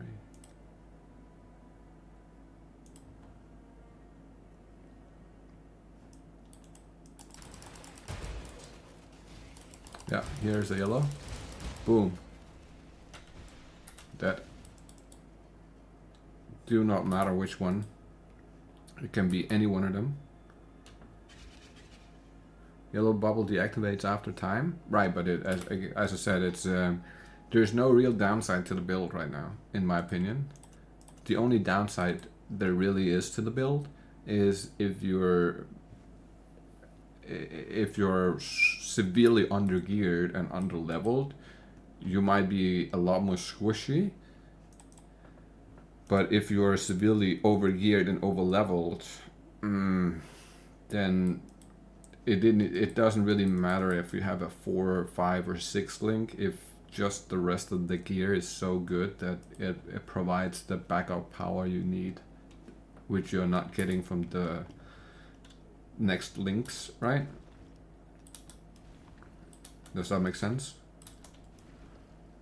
So I would be equally as powerful as I am on the other one, where I'm using a 6 link, but on a 4 link or a 5 link, because I will have so much more damage in terms of gear. If the mines shoot from outside of it, it doesn't damage. You can only damage if the mines are in the bubble. No, you saw how I was damaging them when I was throwing the mines in the opposite direction too, didn't you?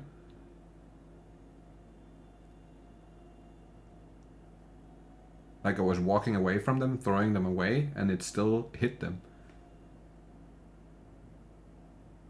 But with locust mines, you throw the mines in 3 directions. Yes, but it's like if my character is turned this way, it'll throw 1 mine here, 1 mine here, like 1 on each side, and then 1 in the middle, right? And if the enemy was over here, like where the urn is, and I was walking this direction and throwing them in this direction, they were flying backwards like this into the enemy, and it still hurt them. If you notice, trust, bro. I'll swap. We can swap back and we can try it again.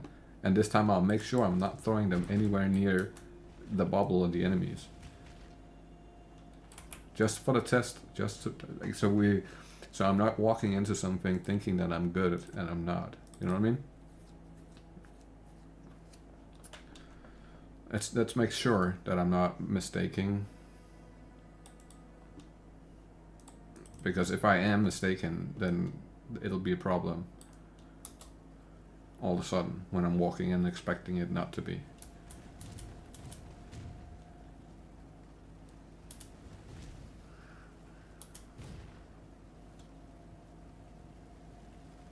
We gotta find another bubble guy.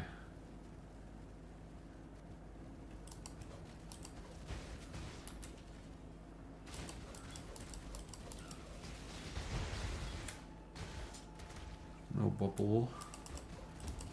No bubble. Here we go. I can't look at his health.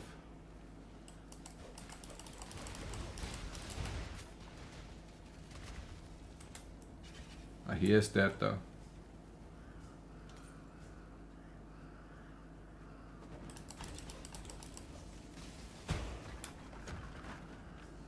Can we find another bubble guy? Here we go.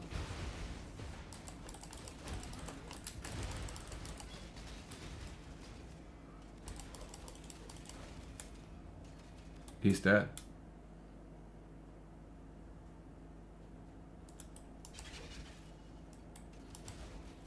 And it's like in that little triangular form, he's throwing them.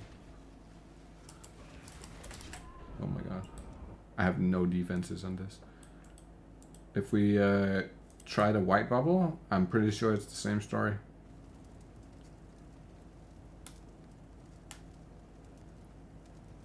It deactivates after 1.5 seconds. Maybe that's it then. We'll try the white bubble, because the white bubble never deactivates. They have to physically die. Maps. Do we have another open? Isn't this a pretty open map?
Tell me there is a bubble guy in here, please.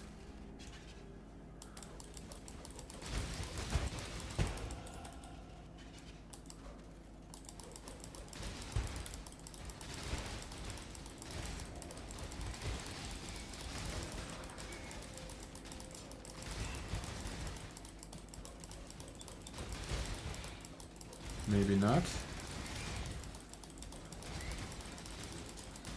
Isn't it usual? I feel like there's always like one.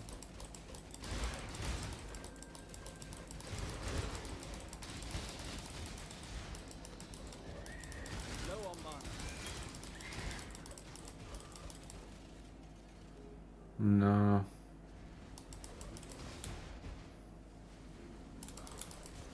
Fuck, I really wanted to test it out to make sure.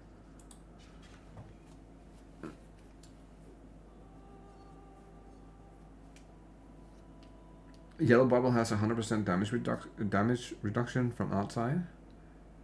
Oh shit, okay.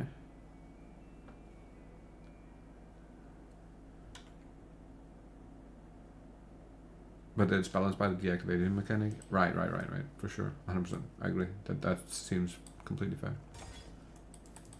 Hail. But I really do want to test and figure out if the bubble, if you can actually shoot through it.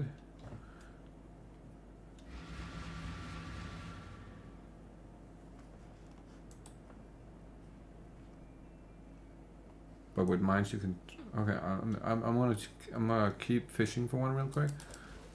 I really want to know before I go ahead and start thinking that I'm like more powerful than I'm actually.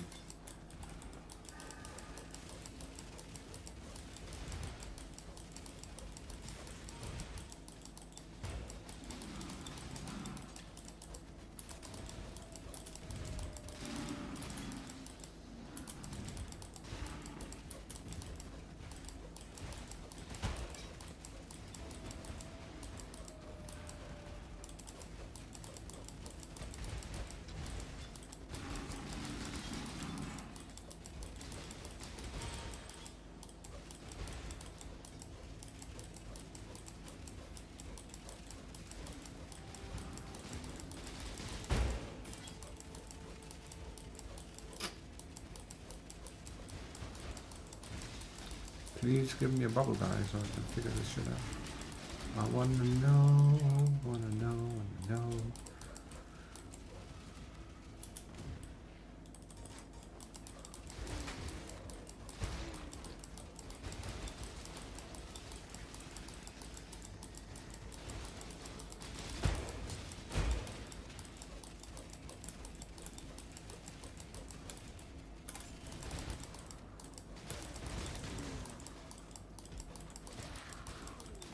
No bubble guys.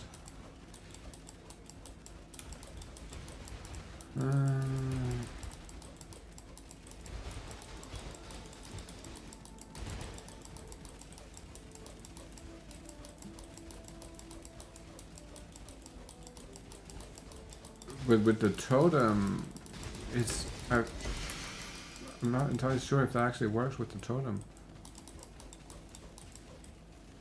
Now that I'm thinking about it, I feel like I've had that issue with the totem that it doesn't work. It just doesn't damage them inside.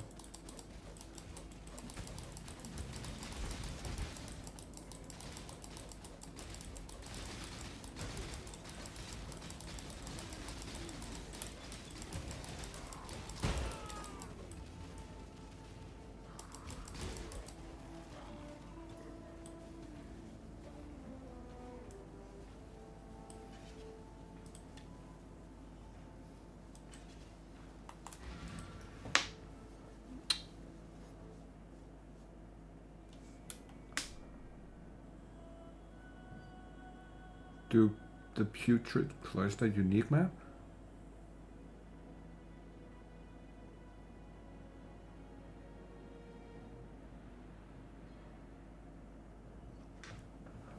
Or deactivate links, or take a different mind support.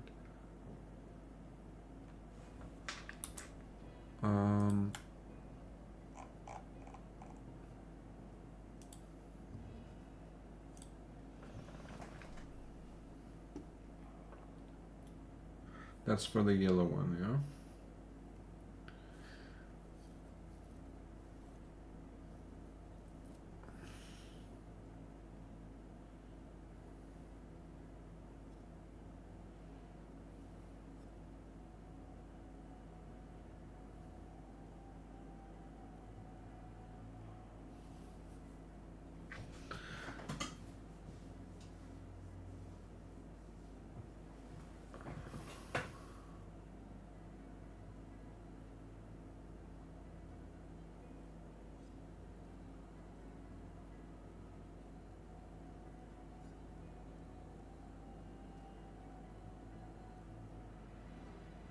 Make their minions or proxies enter the shield or create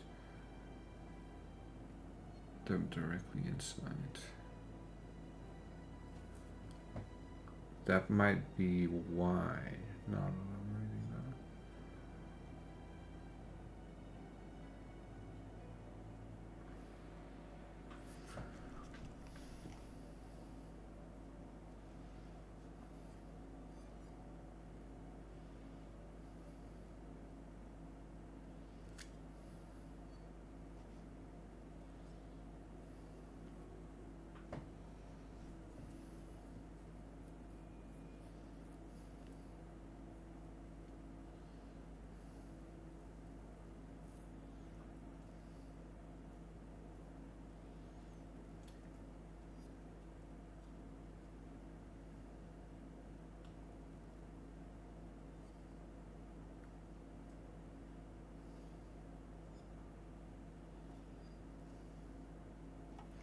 So here's what I think happened.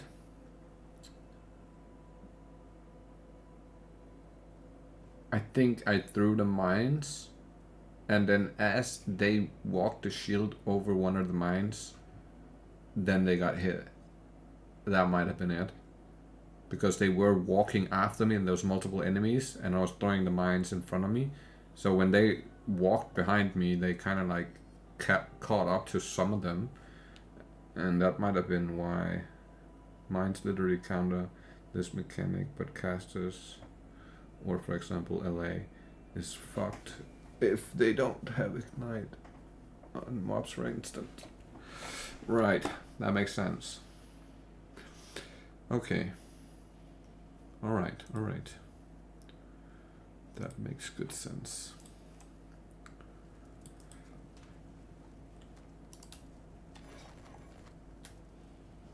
God Slayer.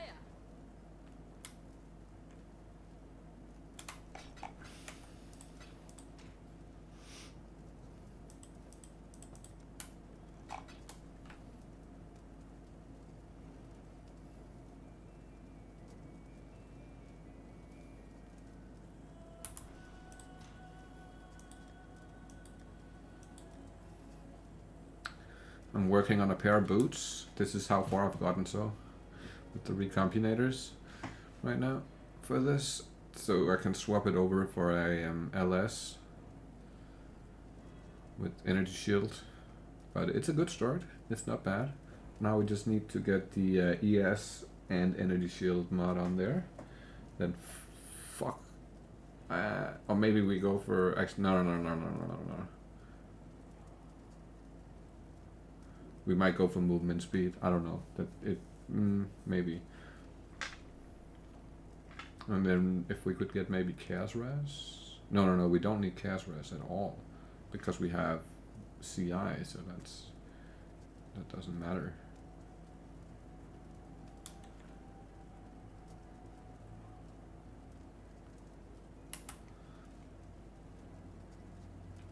You can try to put Trickster with your LA on standard. You actually die pretty easy. Bro, I believe you.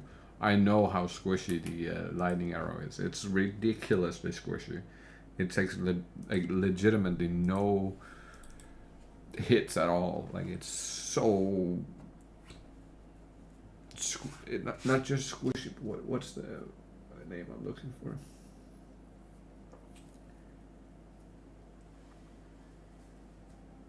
Fragile. It's very fragile. That's the word I was looking for. That shit is just not built for anything related towards like receiving any of your own damage or like doing anything where there's just a semi good damage that is guaranteed to hit you.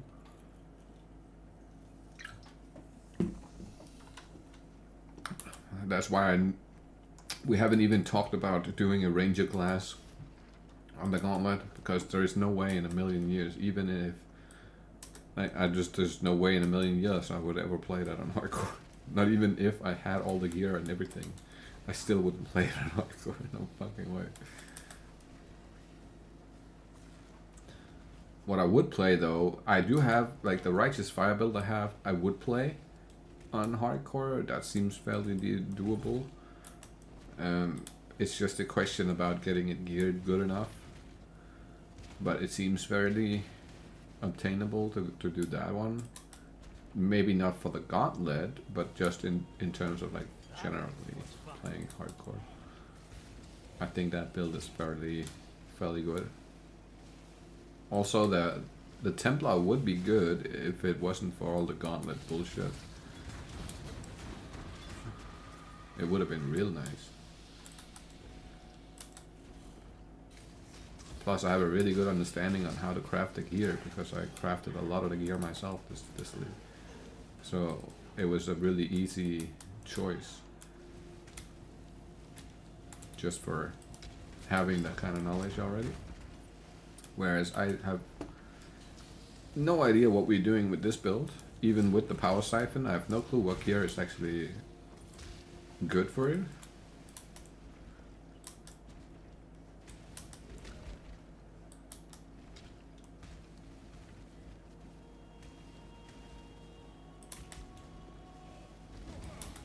That's still kind of a mystery to me. We'll just take it as we go, slowly but surely.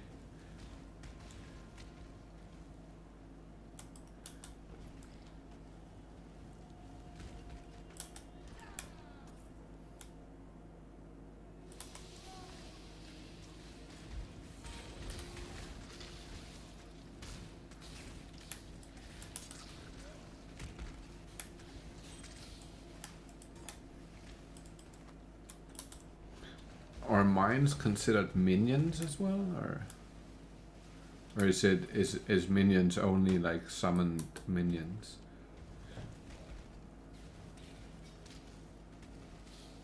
Okay, bye, good luck. Oh shit, you're leaving? For sure, man. I appreciate you coming by, sir.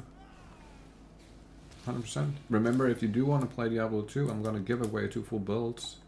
So if ever you want to try it out, this is a good time to like be a part of the fucking giveaway.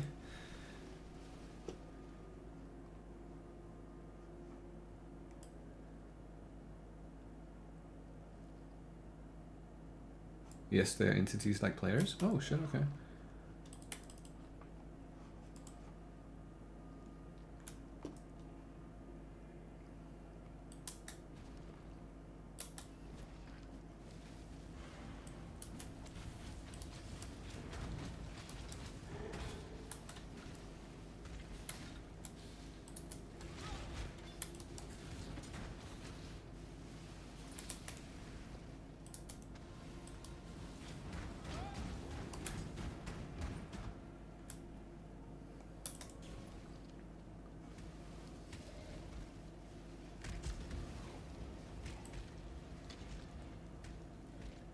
This is why leech.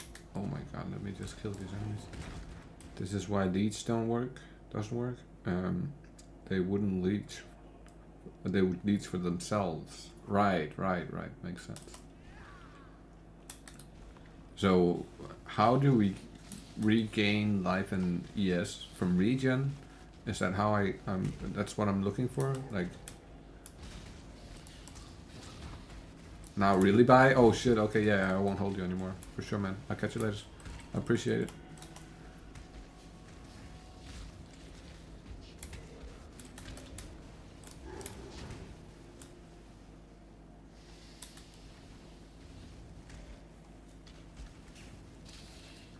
Regen only, no recoup. Okay, fair enough. So we're pushing for regen.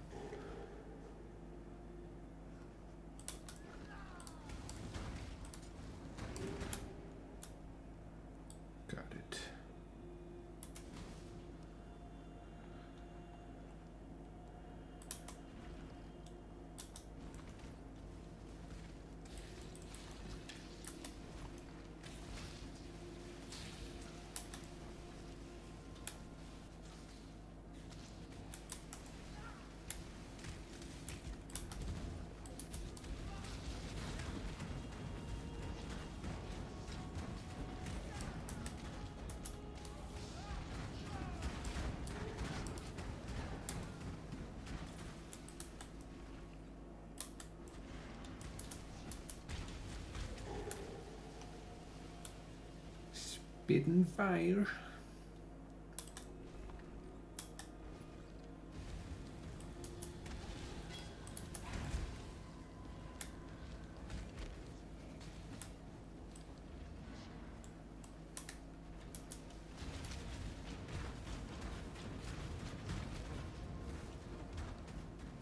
Low on mana.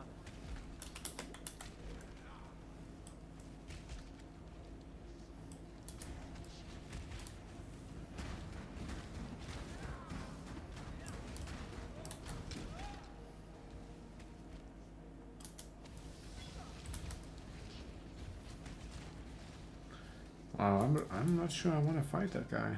He's kind of annoying. Screw that.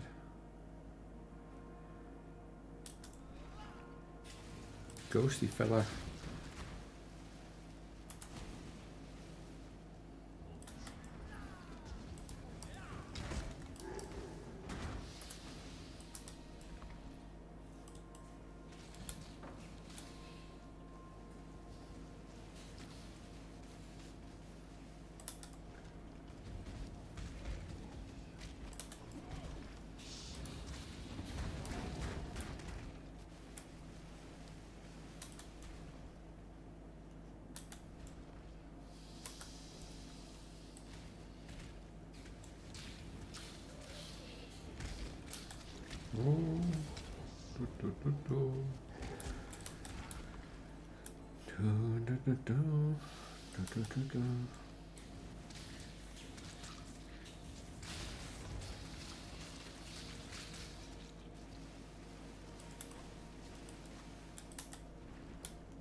my sapphire ring.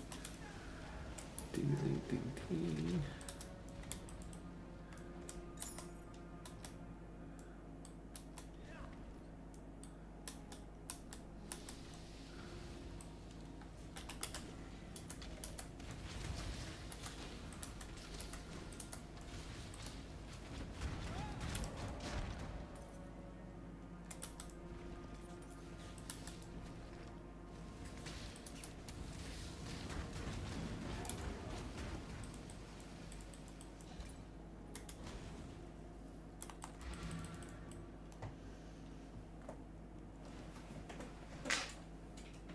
Oh shit, I didn't even notice the time. Fuck me, I gotta go make some food. That's why I'm so fucking hungry.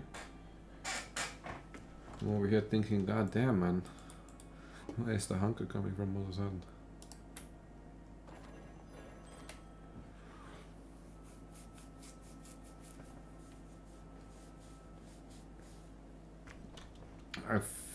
For somehow I feel like the game is trying to tell me to go like a bunch of cold damage here. I don't know if it's just me. This ring, and then these gloves is basically like do cold damage instead. Hello. Hello.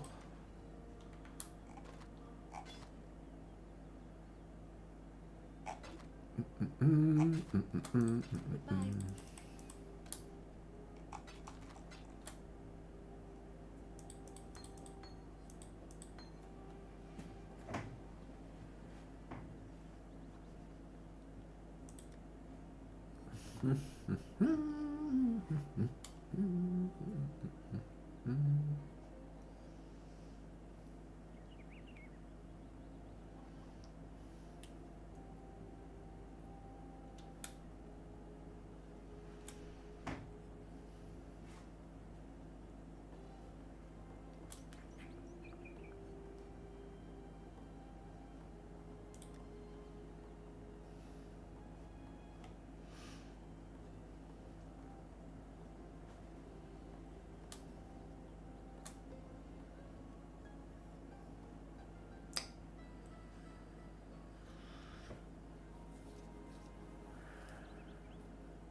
Hmm.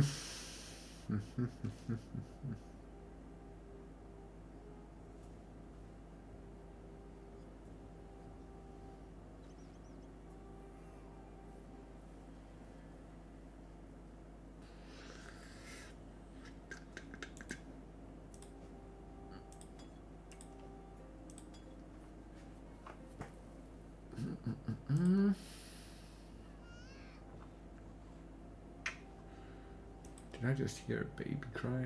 Some fucking weird shit.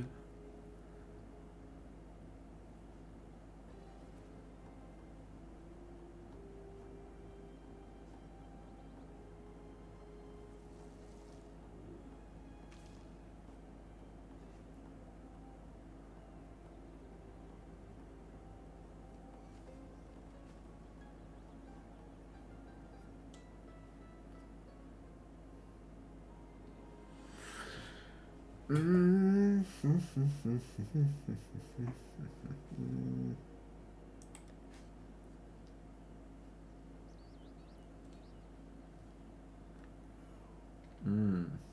That's what we want. We want those boots.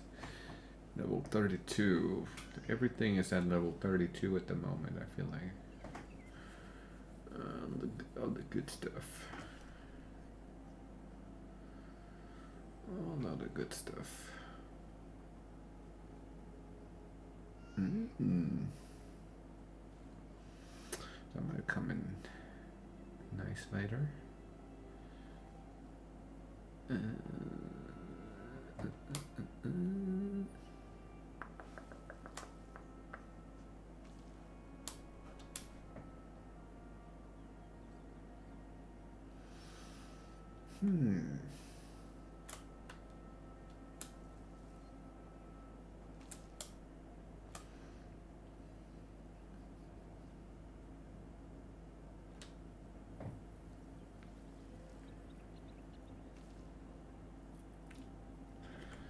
That is kind of fucking nice.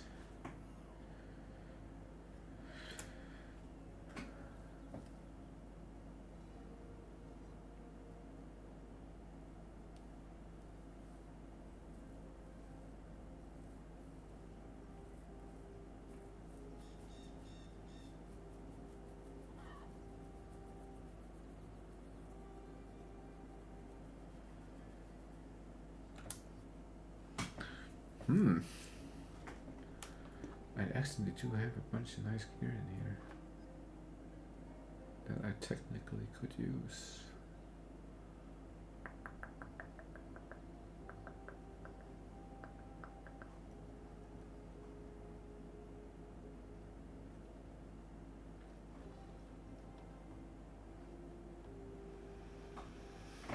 Better boots would really be helpful right now, though. If I'm fucking honest.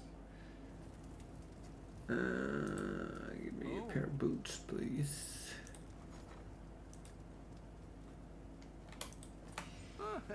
Could do worse, exile.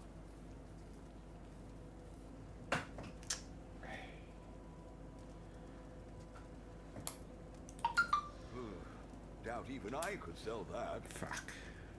One more. Come on with a pair of movement boots. No. Fair enough.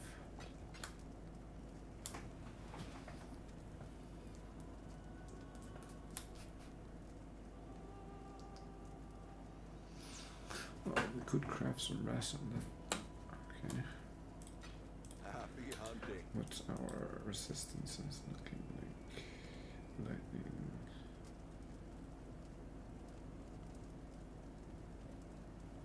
Cold and fire is not so cold.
Oh, this is kind of a nice one too.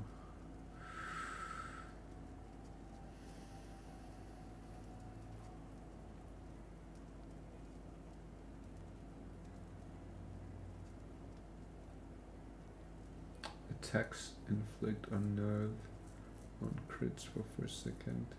Spell inflicts intimidate on crit for 4 seconds. Okay.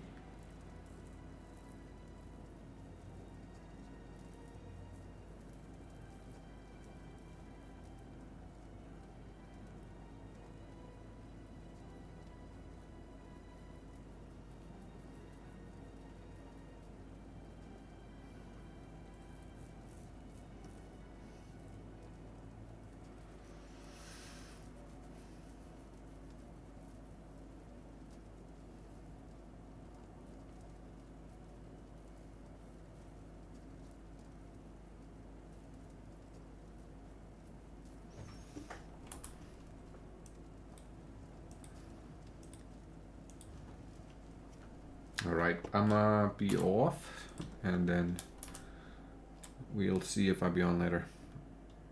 But thank you everyone for coming by, and then I'll catch you all in the next one. Have a great day.